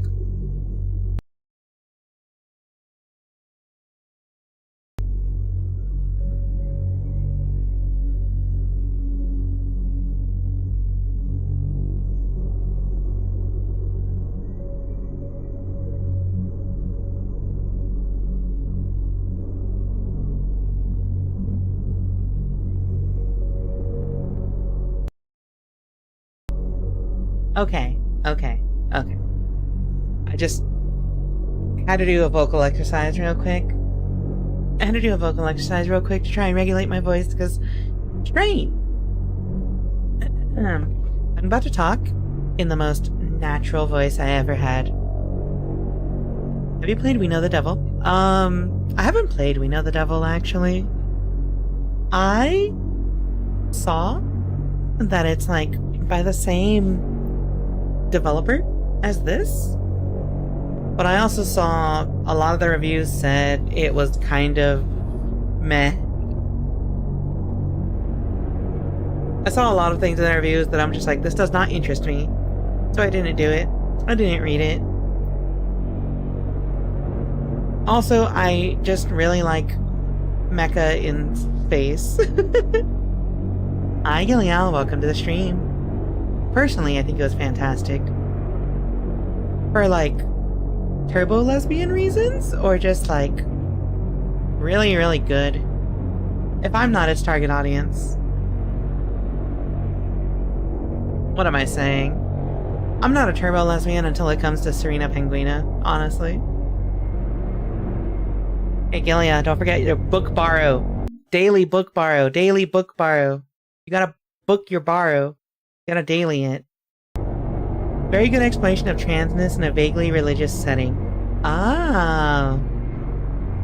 Okay. Number 29. Congratulations on being Prime. Okay. And also lesbianism. See, like... I don't know. I think an issue I have with a lot of queer media is I don't really think about transness that much. I want to be honest with you. I'm just like, yeah, I'm two-spirit. I got male body at birth, but also I express myself very femininely. That's basically the end of the story. Oh, it's quite short enough to get through the various endings in a few hours? If I could do it in like 3 to 4 hours, maybe I'll stream that after this. Possibly. Es posible. Okay. It's morning on Aries, but what time and space? What's time on space? Fucking shit. It's morning on Aries, but what's time and space? If we can get our capital ship launched and refueled, and the prototype retrofitted with the final equipment, we'll have everything in place. Keep out of the canyons of Mars, where Cradle's Graces and Memorial Foundation are bickering. Hold the city ruins against invading troops, and make sure no one tries to get the oxygen ocean on fire while we refuel. It's a pretty thankless job. But me? I can't wait to see what happens. This is the most exciting space has ever been. Before we got here, this was a dead rock, but the best we could have ever hoped for was Earth in a different place. Who needs that? Far in the distance, the moon's gravity well shines. If no one controls it before the deadline is up, Earth will take drastic steps to ensure that humanity is not divided. What they're afraid of happening, we will ensure that it happens. We'll finally have something alien in space. Private communication sent on January 26, 1981 by a celestial mechanics researcher. Day 3. Pluto. All missions on Cronus orbit completed. Maiden flight and testing of Kryn Macula is done. Report received. Awaiting new directives. I'm heading back to Ares, of course. It's the home of Cradle's Graces, after all. We have to finish up the last touches on Kryn Macula. And prepare for the last battle on Earth's moon. Celestial mechanics will regroup and refuel there, and maybe we can nip them in the bud. And Memorial Foundation has been fighting us there since the conflict began, and maybe this time we can push them back. Send a message to everyone. Time to come home. So we can be ready for the journey. Ready for launch.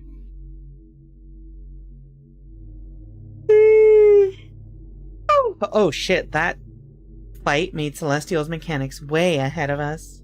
That sucks. Alright, comms. Are you scared? Yeah. You?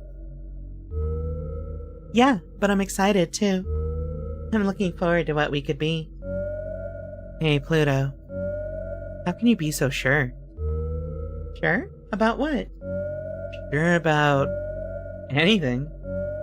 Everything is so frustrating, pointless, doomed. No matter how hard I fight, it stays that way.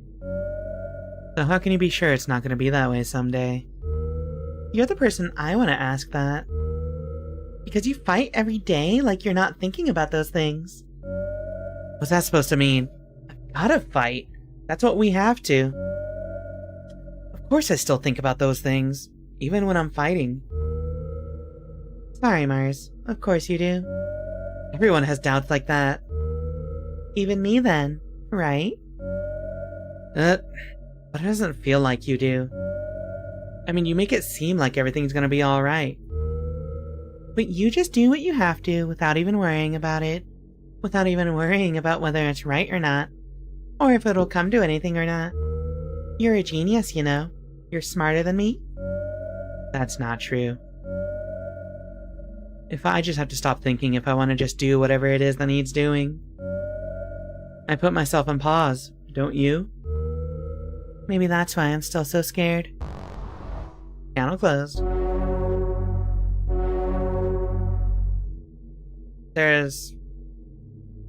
I'm not reading my emails. I don't even read my emails at work. You can't get me to read my emails in a lesbian space mecha story. Someday I'll get back to 50. Gilliel, I believe in you.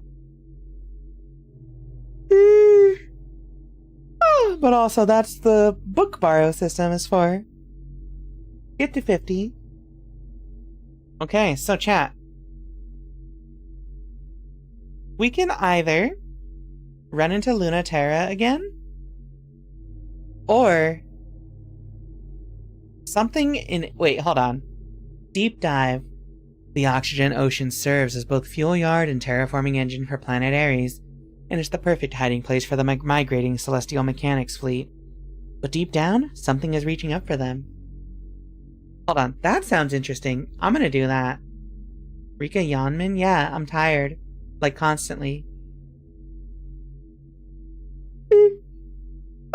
Even though I drink coffee before stream.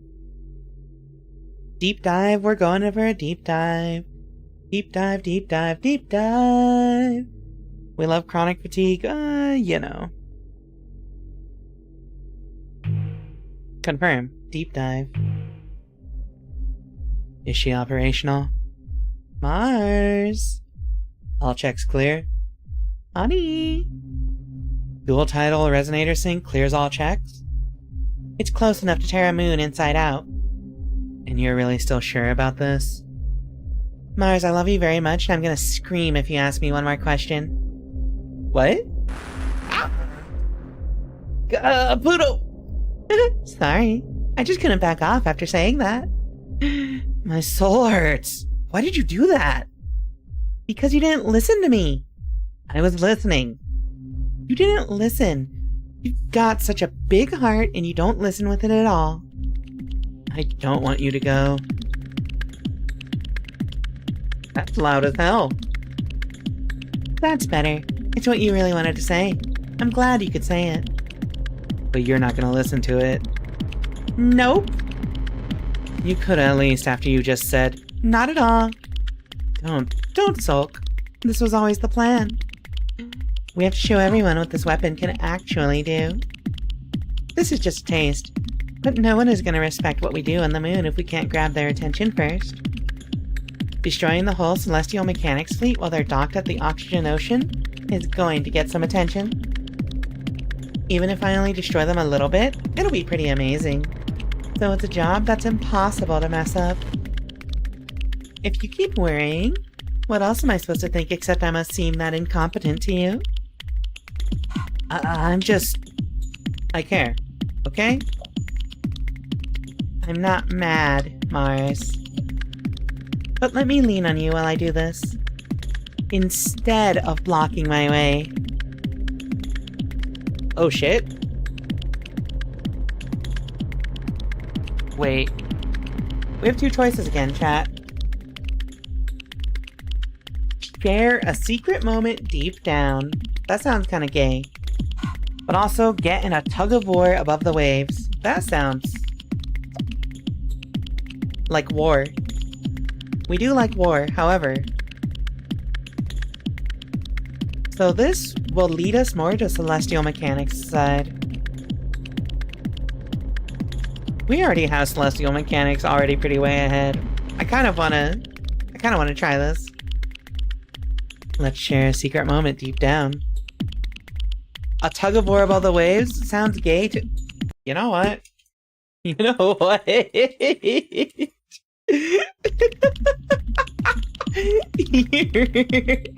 You're not wrong.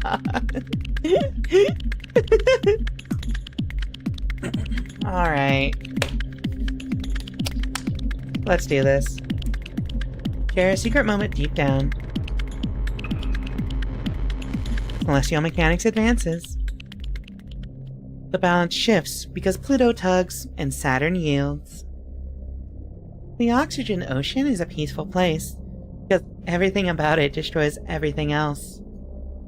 You can enjoy complete privacy under the curtain of the oxygen steam, drink all the fuel and air you want, and no vessel can survive the temperature and pressure conditions below. You can float as long as you want, or until your hull turns brittle and breaks, or your organic components oxidize and explode. Celestial mechanics has covered their wayward pilot's machine in temporary armor layers to seal out the unknown interference of gravity and seeping oxygen. The additional temporary armor layers might not be necessary, but they also might be. The Celestial Mechanics fleet tenders lower the string of pearls in slowly, just to make absolutely sure. It feels so wonderfully cold, like a spare blanket taken from the attic in winter. Pluto is there, deep, deep down, and when Saturn slips in, she feels the ripples, as if they were in opposite ends of the same perfectly still pool. The feeling is wonderful. Saturn's surprised that's true. How do you know that? Wait, who is you? How do I know what? Saturn? No. Who is this guy? This guy looks like a nerd. How do I know what? Saturn? Who are you talking to? We're asking for confirmation to lower you. Yeah, I've been ready. Sorry, I got distracted. You must be if you're apologizing. There's someone down there. She's speaking to me. No, she's trying to eat me alive. Or maybe... It's really hard to tell the difference. Awesome. It's familiar. I'm so stoked. Take me down. The ocean boils wherever she touches it, even with the external equipment. There's no way to rely on sight, and the paramagnetic influence is too erratic for sensors to process. She can only feel her way, for both of them.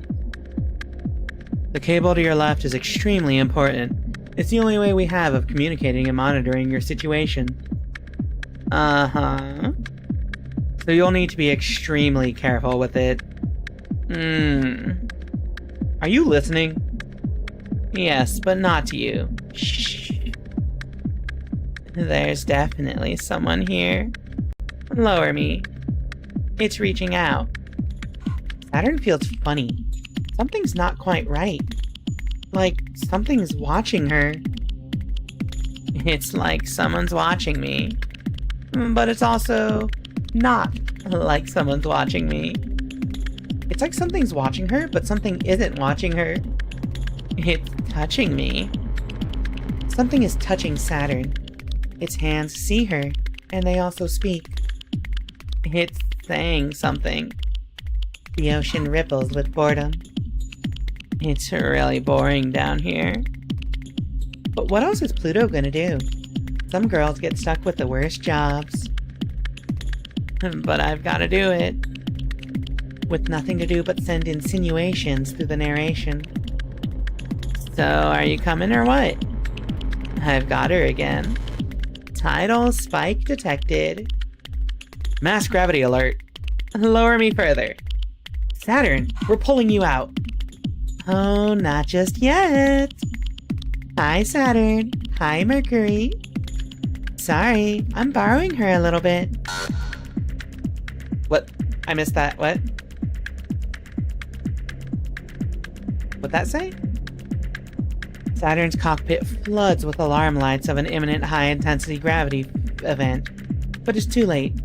String of Pearls discharges its electromagnetic field and delicately breaks off the winch. Saturn, what are you... The String of Pearls cleanly slices off the left communication wire and the pulley system. The silence of the oxygen ocean reminds her of a sensory deprivation tank. What a good girl. Hey, don't praise me like that. Oh my god. I have a feeling she's the most useless lesbian. She's like the useless lesbian archetype. She just seems kind of stupid, and I like that.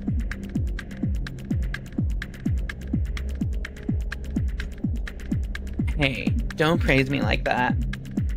I wanted to speak to you again. Damn it. I cut both wires. Even ship-to-ship comms are down. Saturn? Can you hear me? Would you hear me if I spoke with this ship? It's been such a long time since anyone could hear it. Pluto's tidal reactor pulses slowly. The thrum feels like it's coming from everywhere. Oh, I get it. You want to talk with gravity? Well, I'm not some miracle child, even though they tried very hard to make me as good as you. Saturn's reactor, an anxious little ball, is getting just so fed up with this. It's frustrating to not be understood. Would you know what that's like? You don't know how much I know. But I believe in you. If Saturn moves too much, she might forget what direction up is. The sensory deprivation of the ocean takes everything away. But she has to remember that's not true. I don't believe you, but I'm trying. Oh, she's trying. Of course I'm trying. Come on, where am I? I hate people playing hard to get. I believe in you, but you gotta work for it. I can't do it. Sorry, but I'm cheating. The String of Pearls electrotoxin shoots through the ocean. Like a bolt of lightning, it reaches out because it's attracted to you. It seeks the path of least resistance, looking for something that wants to respond. What it really does is run along the boundaries, theoretical and real. There's a place where the boundary between one thing and another is weakest, and it runs along the boundary until it finds it, and then it connects the two. Why is she doing that? Oh, it's what you're used to. Good at seeing weak spots. I've got a lot. Can you find them? You can do it if you try. Maybe you need a little push. It's like there's nothing. Not a single crack. Don't say you're not perfect. Don't make me do all the work. The pressure is overwhelming, but it's overwhelming for Pluto, too. Red macula is like a little star, gushing matter and condensing it into an engine of light over and over. This is just a metaphor for sex. They're fucking right now. But like in a metaphysical way. That's crazy. But also, that's what Mecha is about, right? They sure are. Yeah, exactly. It was modeled after a theory of the Big Bang, after all. Made in secret on the planet Hades, on the boundary between what is human and what is not. It's a fragile boundary. You can touch it, but be careful. This takes me back. Which is not fucking fair. Are you doing that on purpose? Always taking me to unpleasant pasts. Is it taking you back? Sorry, but we can't help it. It's the first thing beneath our surfaces. It's hard for me, too. It takes Saturn back to her first implant series, when they took the most special children they could find and tried to cheat them into being even more special. Bypass all the work and care that had gone into third-generation pilots and kick them directly into humanity's next stage. Cheating, you should know, felt good. It felt wrong, in a good way. It felt good in a way that felt obscene. It felt bad, like she was getting more than she deserved. They chose her, but she felt like she played a trick on them, like she lied and got candy for it. They knew there was nothing special about her, and then they gave her the most special thing. If they knew how special it was, and how much she didn't earn it, they would have given it to someone else. But they didn't. Even when they threw her away, she never forgot how that felt. Why is it always like this? Oh, baby. It takes Pluto back to when she was learning how to be a person. In space, they decided they would start over, without assumptions. Humanity would be protected by the most human children they could make. No matter how badly she did, no matter how much she wasn't up to how perfect they wanted, they never gave up on her. That was the worst part. She wished so much that she would give up. It was so hard. She just wanted to be the mess she really was, and they wouldn't let her. She knew with her whole heart what she was supposed to be. She had it memorized, and she could never make it leave her body, become the thing she did and the person she was. They let her be whatever she wanted, and she wasn't strong and smart and pretty enough to be it. Both of them remember. Reaching through the wall to the one on the other side, wishing so hard to hold hands. It feels like you really are. You are two pebbles dropped in the pond, but your ripples touching are enough. No one knows, and even the two of you almost don't. Never say it out loud. Never think it out loud. It sounds so sad when you put it like that. Why? Don't show me things that stop making me jealous. Oh, you got me. You're touching me. I can hear you through the contact link. You got me that good, and that's what you have to say? You're the one who got me. You did it. You found me. You're clever. It's amazing. You don't need to flatter me. I won't feel better. I'm not. You better. I promise. Why am I so scared and you're so not? That's just me. Sorry I'm like this. Well, you can flatter me a little. You're a little needy, huh? Didn't you say I just had you? You do. You can do whatever you want now. Why did you do this? You came after me, so it's only fair I came after you. Don't say it's only fair. Say I'm amazing and important, and you came after me specifically. You're totally not needy, huh? Give me a better answer. I want to know why it's me. I don't have one. There's so few of us left. I've got to cling to everyone. But I love that you're scared and you believe anyway. I think you're one of the only people who can make something change. And there's no time left. Is that a proposal? To join your side? Yeah. What if I refuse? Then give a good reason for me to join you. You're even more impulsive than me. You can start to see why I fight, can't you? The way I am starting to see why you do. Show me something important, and I'll be yours too. But you're definitely not gonna go quietly, are you? No. If I let you go, will you promise not to crush yourself and me and literally everything? This time, you mean? Yeah. I think I can do that. Say hi to Mercury for me. I'll see you again soon, baby.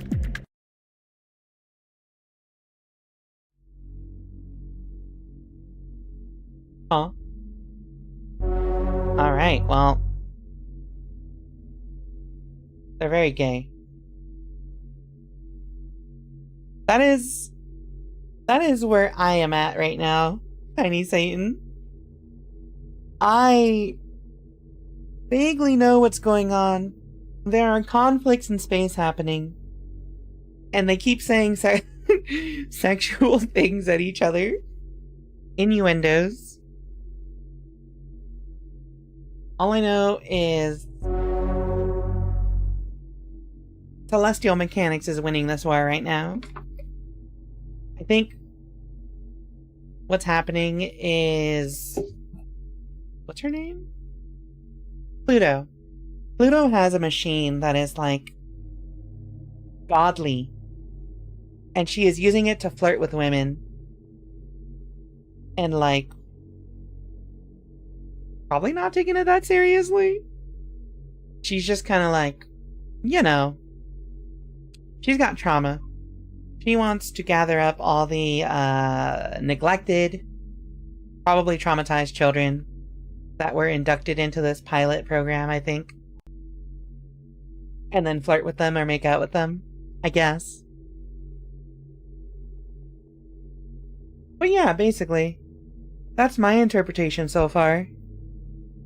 I keep hearing vaguely sexual things with varying levels of subtlety. Yeah, they all got trauma, just different types. Exactly. Alright, comms. You ever miss Lunaterra? What? No. In case you've forgotten, she betrayed us and went back to Memorial Foundation. I know you want her back because you are kind and forgiving, but I'm not, and I'll kick her butt if I ever see her again. But that's no different than how you two used to be. You two only fight less now, and that's the part that's sad. She was always smug, always a know-it-all, and always one step ahead. The worst senior pilot, and she didn't teach me shit. Breakups really do turn all your memories sour, huh? That's... shut up. Lunaterra is the only one I feel that way about. I know. You pine after good girls way too much. I think dating bad people is good for you. If I have to go through that again, no thanks. The only thing I miss is the expression on her face after I got one up on her. Her smile, you mean? You miss it too. I do. I'm glad you can get nostalgic sometimes too. You miss the days of the Cold War? Fighting against the existential threat too? It was scary in a different way. It was so easy I never had to think about it. Tearing through that ephemeral light that was only sort of there. It was scary because we didn't know what would happen or what it was. But we didn't need to know any of those answers and we just gotta fight forever. It was fun. Until I came along. What do you mean? If you think about it, it was me, wasn't it? Before they even finished the Krone Macula, even in just the prototype. In my first provisional mission, I wiped out the enemy in the time it took to blink. And they haven't come back since. Before, it was fun for everyone. You were strong, but it was still hard. But there was no point in sending all of you out to protect Earth when it turned out the existential threat was so weak, I could destroy it with the snap of a finger. That's reversing cause and effect. They just used that as an excuse to stop caring about colonization. Even if it was never a threat to our existence, they didn't have to give up on everything. It's not your fault. Channel closed. Perfect timing. Ad break time. Alright chat, words time. I have something to say about my first impression of the story, but I think it's probably best I leave that for after the ads.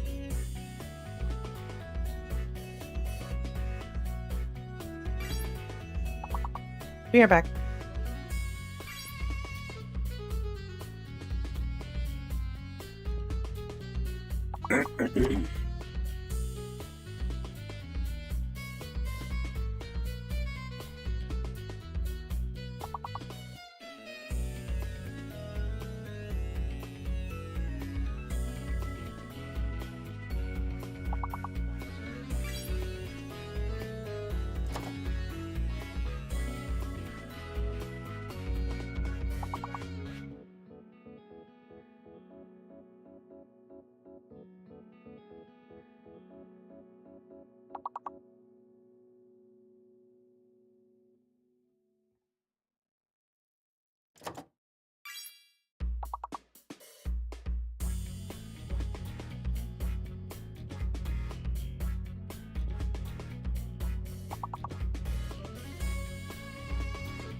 Ah.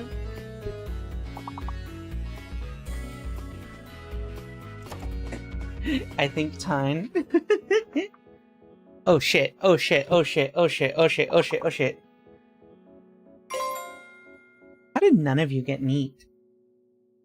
Noobs! Also, I do think that they upped the overall difficulty, yeah? Alrighty, chat room. Shush. Okay. I'm gonna say something.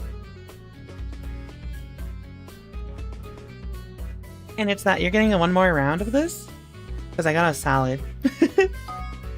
I just really want to munch on some greens right now. My bad.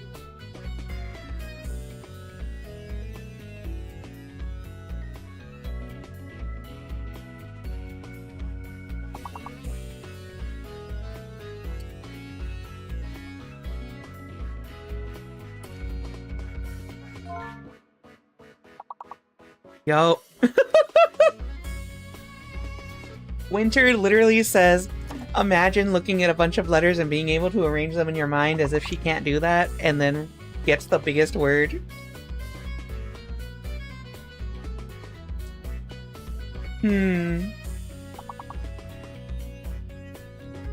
I believe in you too.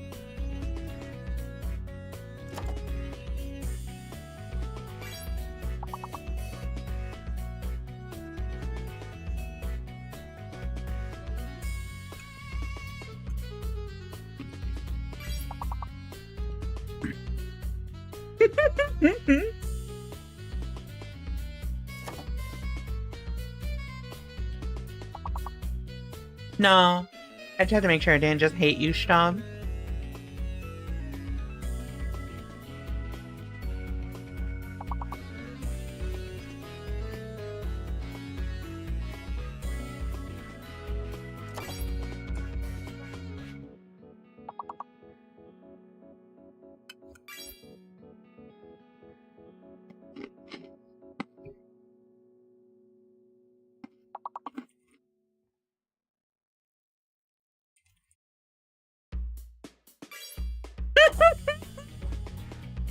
Stop, it literally hates you. I don't know why.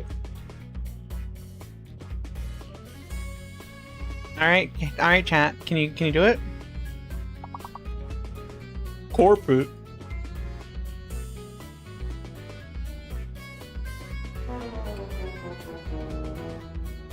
Well, I'm nowhere close to finishing my salad.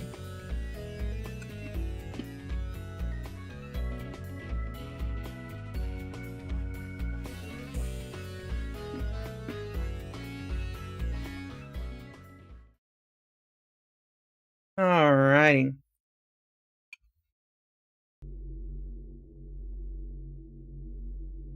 There was something I was gonna say. Yeah, I love eating a bunch of greens.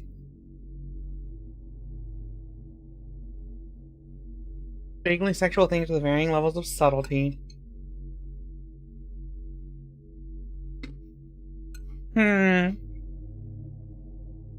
Oh! Okay, first of all, Winter, I do that, except it's pickles, not cucumber, which is literally the same thing, right?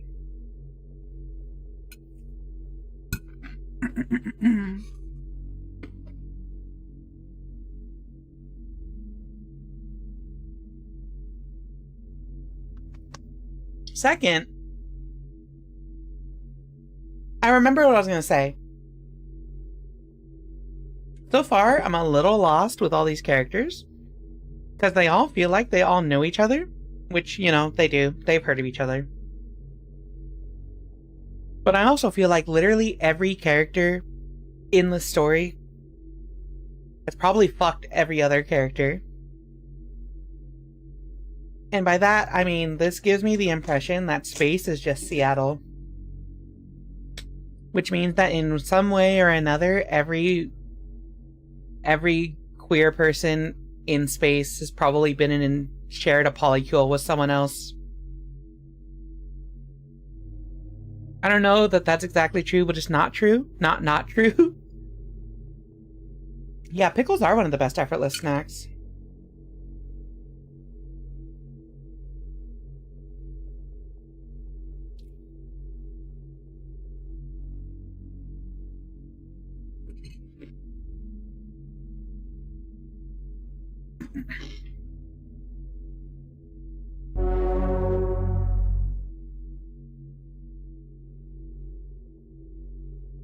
Wait, what?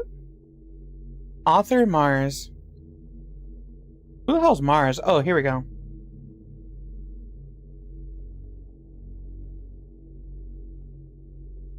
Who's Mars? Oh, right. Mars is the fight me person.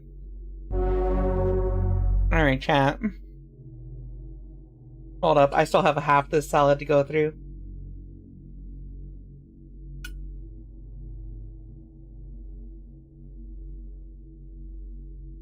You know what? We're doing another round. I gotta eat this salad. We're doing another round.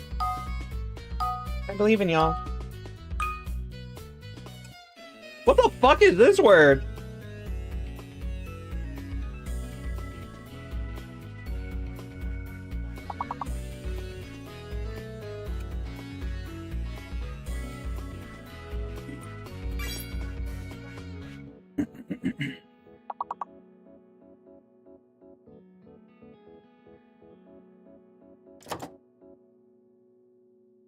Pile pine? Is that a word? Peepinly. Pipeline! Alright, well, pipe. Fuck. Fuck.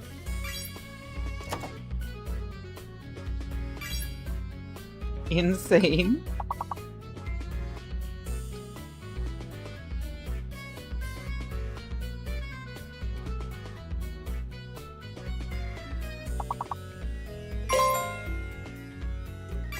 Yo, nipple?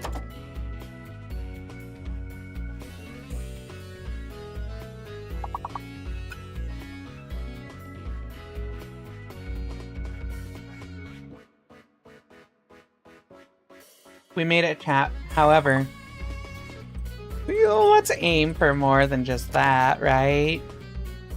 Lipple? No. Aisle. Line. Penile?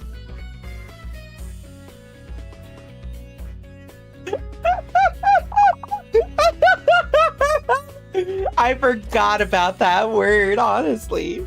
Because I only think of the penal code when I think of that.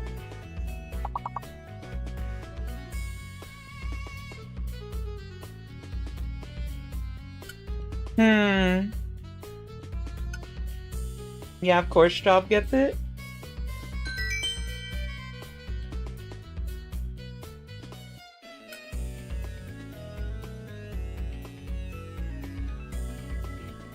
Can't believe Shab is just like undoubtedly the best at words on stream.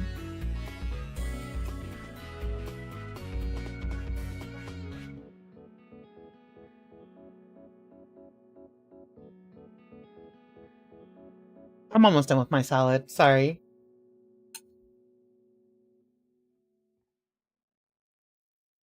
Let's look at the trailer for this.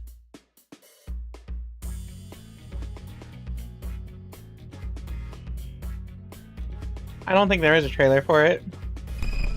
Oh, there we go.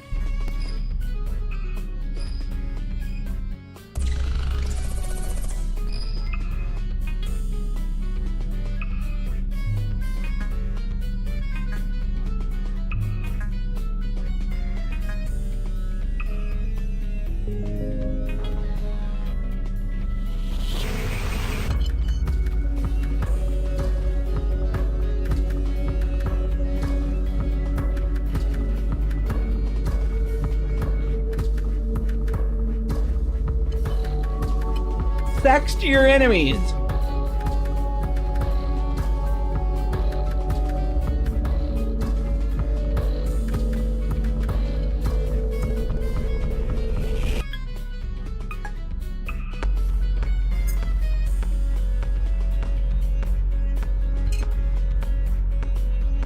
Cat. Given the opportunity, would you sext your enemies?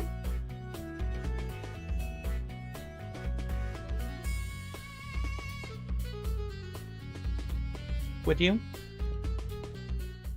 Absolutely. See, this is the problem. I probably only have 2 enemies in this world. 2 people I would consider enemies. One of which not attracted to anymore. And the other of which is a family member. So, you know. I'm not poly inclined enough to sext my enemies. I don't sext anyone aside from, well, anyway.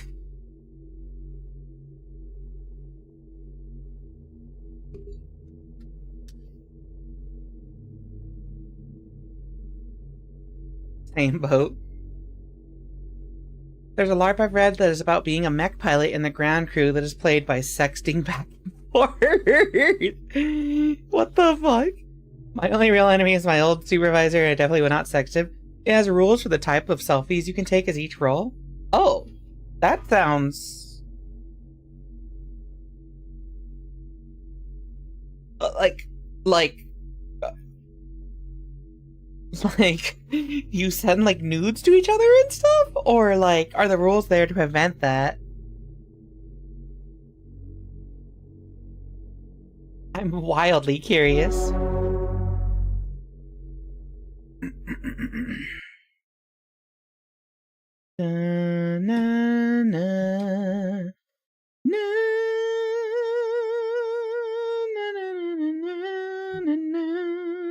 Oh, shoot.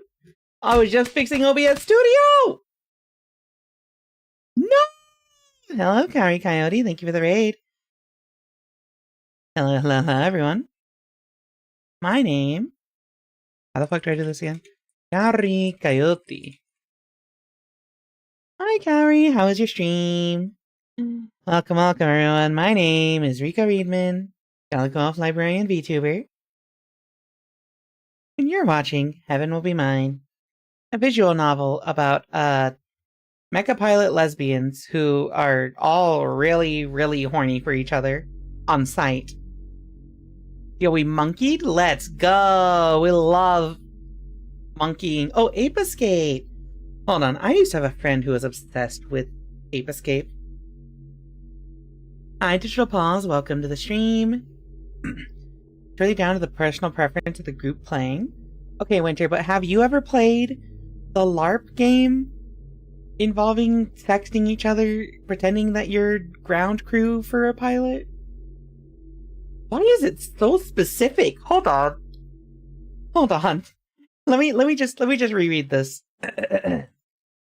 Winter said, "There is a LARP I've read that is about being a mech pilot in the ground crew that is played by sexting back and forth. It has rules for the type of selfies you can take as each role. Like mech pilots have to take theirs to imply that they are in a cramped space." You've read it? Okay.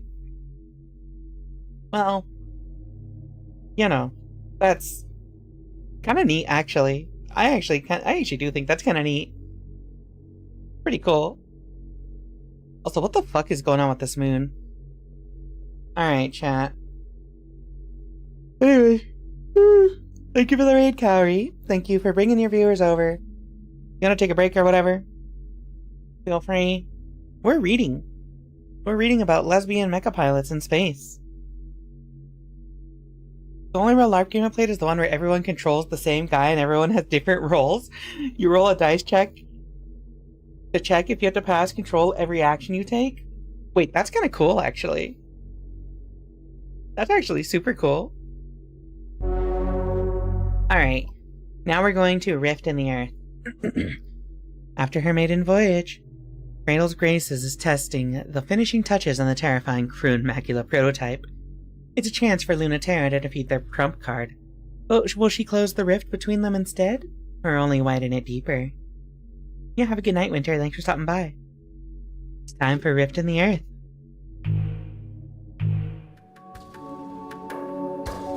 Recalibrating. How is the stability? Remember to keep the left side balanced. It's fine, Mars. You don't have to fuss so much. There's just no reason to take a test flight without escorts. Especially with Memorial Foundation patrolling the area. Mars, they really could be doing anything at all more useful.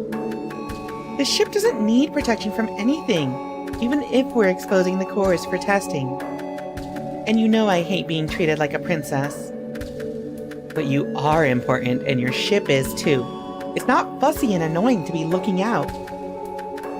It is too annoying. I'll be annoyed by whatever I want. Stop being jealous. I'm not looking for an excuse to bump into Luna T. I never said that. Listen to Dr. Nix for once if you won't listen to me. Look, I'm not escorting you. You win, okay? But please, just be careful. I know you think I treat you like glass, but I really... What's so funny? Why are you laughing? Sorry. It's just hard for me to stay mad when you're such a dork. And you care so much. Even if you're non-apologizing and still want so bad to be a knight in shining armor. You're the only one I can still be such a petulant kid in front of.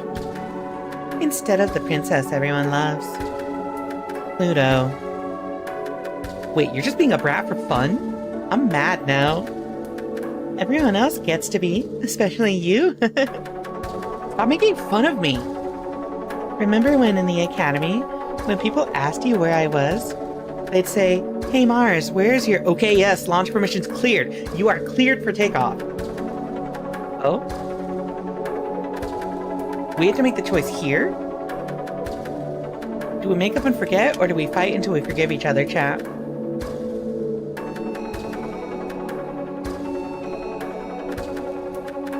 I feel like making up and forget. I think this has to do with Lunaterra. Fight and kiss? Well, alright. We're just choosing all the gay options, huh? Kratos graces advances. The balance shifts because Lunaterra hesitated, and Pluto did too. Pluto passed over the Ares Canyons once, twice, 3, 4, 5 times. Lunaterra had a chance to make the first move, but Pluto couldn't keep pretending she didn't notice her lying in wait. It wasn't that Lunaterra was ready to take the shot, it's that she still hadn't decided to take it or not. Pluto has been waiting for her to grow up for a long time. She's tired of being the one waiting. Oops. There's no time for elegant duels or anticlimactic sniping. When Crun Macula crashes into the canyon, it's the worst kind of fight. Crun Macula's fingers will no longer open or close, but she swipes with the useless limb anyway. The ring finger of Pluto's ship self twists off, breaking with the force of backhanding Mare Crisium into the canyon wall. Which scrambles to its feet and then falls down immediately. Lunaterra's balance gyros must be broken, but that's not so bad. At least she still has 2 legs. Unlike the Crun Macula. Luna T, you really are the most stubborn woman I know. I'm proud of you, but that you're only this tenacious when I'm finally being serious is a little vexing, you know? I mean, I've kept going this long. It has to count for something, right? I don't want to wreck you. I just really need you to win or lose. Could you do that, please? Both of those are hard to do. Then you've got 5 minutes to grow up. Pluto's reach is longer than expected. Little tricks of gravity. It might not be enough. The Mare Crisium is made to not be caught. More precisely, Lunaterra made the Mare Crisium something that couldn't be caught. No, don't you dare! Her fingers refuse to close, and Mare Crisium slips away.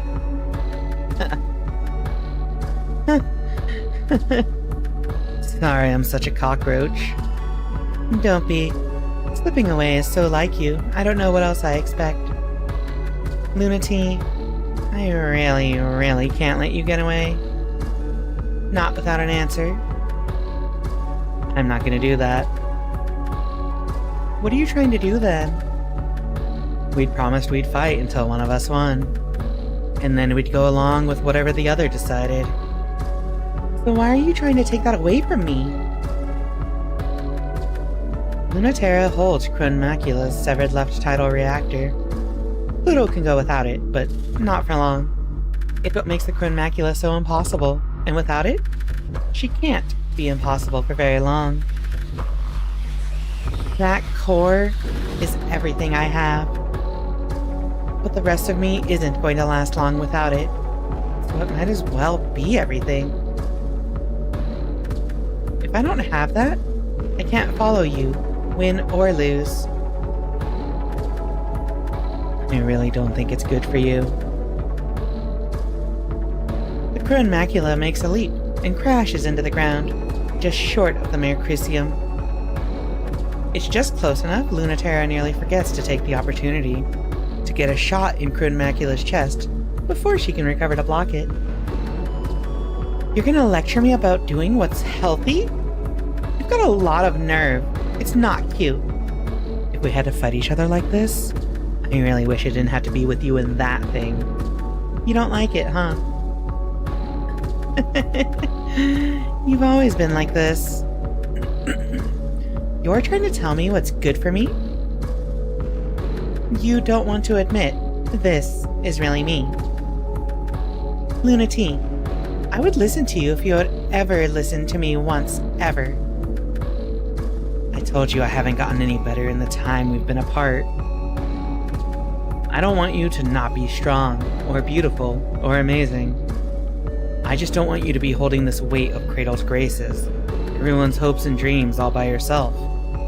So please just rest for now. Don't tell me that. I hate this. You never listen, and you know I'll always let you win in the end. But not this time. I don't know what you mean. I've been really patient, so if you keep playing dumb, you're gonna make me mad. I said I don't know what you mean. I don't want anything else. I'm a cockroach. I don't need anything myself. Liar. Are you trying to make me mad? Be satisfied with it. I don't have any other answer. If I had one, I'd give it, so drop it. I'm not satisfied. No. You grow up, and you be the adult for once. Get back here. Crone Macula's feet are still broken, but Pluto moves her with gravity alone. Mare Crisium's engine's flare navi is broken. Everything is broken, but it will move. No, not this time.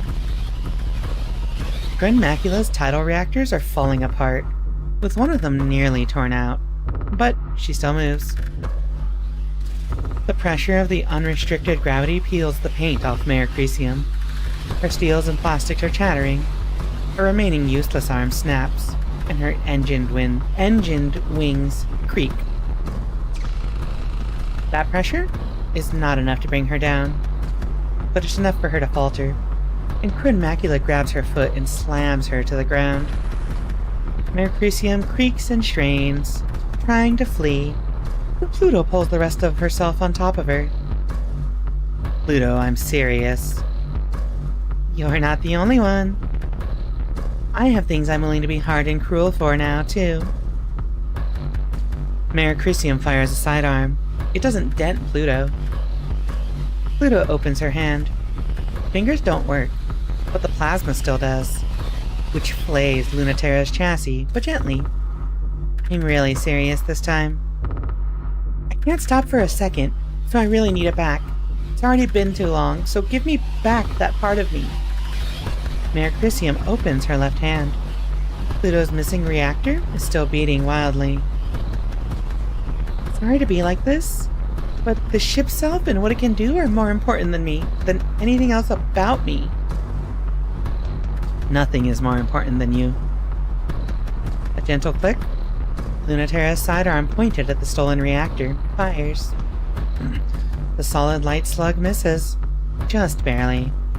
There's a second shot, but it's buried in Pluto's blocking hand. And there's a third shot, but Pluto's ripped off the arm of Mare Crisium, so it's just the lost reflex of a limb separated from its owner. But that's all that broken arm of Crone Macula can take. Its fingers make a last twitch before her arm finally snaps under its own weight, and the Crone Macula falls to what's left of its knees. How long are you gonna make me put up with this? What do you mean? You don't want to fight with me. Not a fight for real. Your heart isn't in it, so let's not. No. No, no, no! That's the only thing I want. Why are you like this? Acting like you know what I want better than I do. So what if you're right? Of course I don't want to fight you. Damn it, I hate you. After all that, I'm the one who's crying at the end again.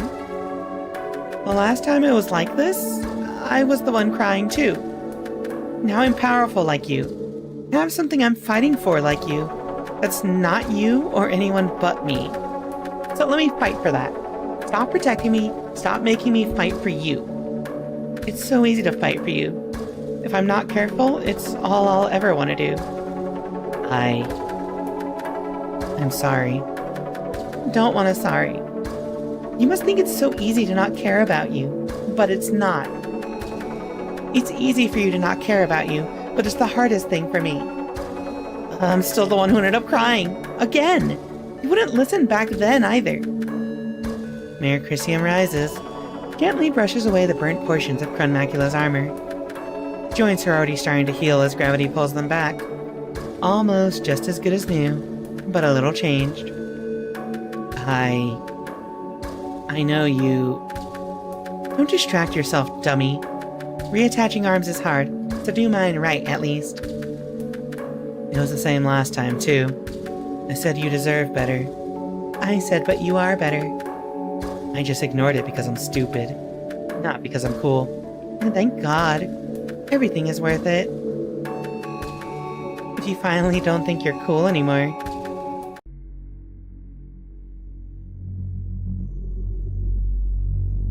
My throat hurts so much. This is more backstory. I'm not clicking all this backstory, I'm sorry. I only kind of care about the characters right now.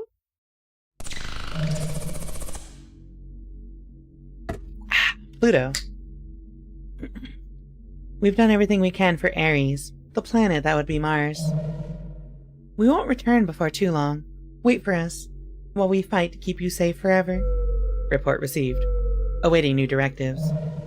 At this time of year, we have to pass by the Lagrange colony on the way to the moon. It's a nostalgic place, isn't it? Let's not allow anyone to take it away from us. Let's protect the memories it holds from Memorial Foundation. And take it with us to the new world we will create. Before Celestial Mechanics turns it into something ugly. Send a message to everyone.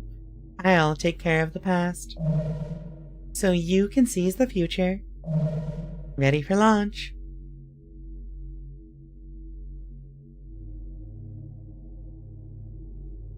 We have multiple planets.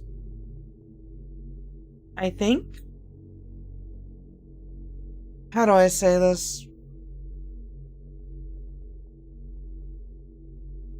One nitpick I have is... There's some pretty emotional moments from all the characters involved here. They have so much history together.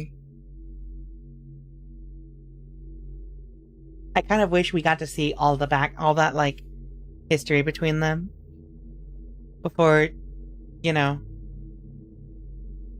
trying to deal with the aftermath like this, you know? But also, maybe that's what all the emails are that I haven't been reading. Yeah, that's where I'm at. There's a lot of history, and all we've seen is references. They're inferring what has happened. So it's like, you know. I also think very chat heavy. Where's all the lore? Doesn't read the lore. Listen, none of this involves the main characters.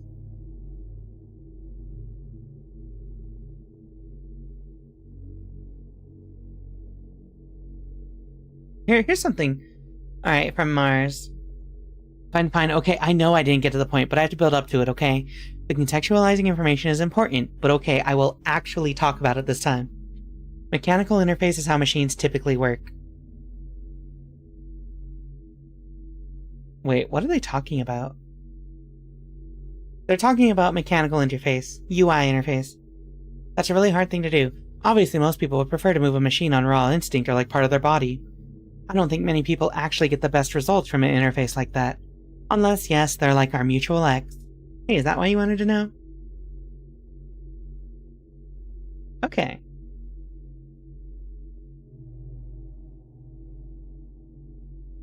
There's a... Ah. There's a lot of information here. I think my throat might also be dying tonight. I do think I haven't been sleeping super well. So I kind of think that's also why like my energy is way lower for this. Chat. I might call it quits here and try this again like next week maybe. I am just so dead tired.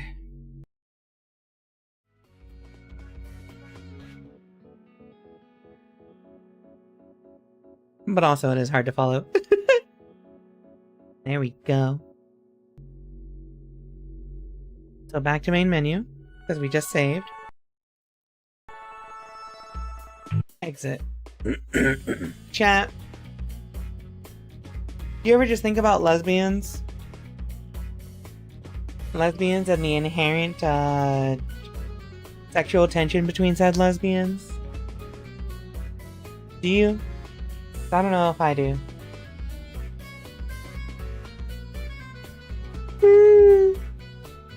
But also, wouldn't it be funny if we just opened Atlas? No, I'm actually like... I think I'm actually just really exhausted. The novel not being direct just kind of hurts with me being so exhausted. I think I'm gonna send y'all to Serena. We're gonna raid someone. We're gonna raid Serena here. Yeah, here we go. Yeah, I'm old. Sorry for being in my 30s. I do have 2 more VN streams this week. Schnob, you're especially invested in me being in good shape for those, huh? Cause they're paranormal site. What the important thing is, I need to go to bed sometime early this week. Chat, we're gonna raid Serena. Go say hi. She is currently reviewing a bunch of games for, you know, like, Game of the Year ideas. Because tomorrow's the Game Awards. I won't be streaming tomorrow, so make sure you go watch Serena's channel because I will be there for the Game Awards. That being said, I'm out of here. I'm tired of shit. I'm gonna try and go to bed at like 1 instead of 3 tonight. Thank y'all for tuning in. Have a good night. See y'all tomorrow if you come to Serena's chat. Friday if you stick to mine. Bye!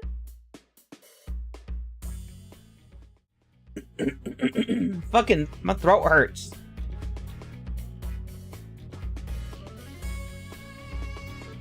Yeah, that looks like a line. Like, the quality of it was not particularly good.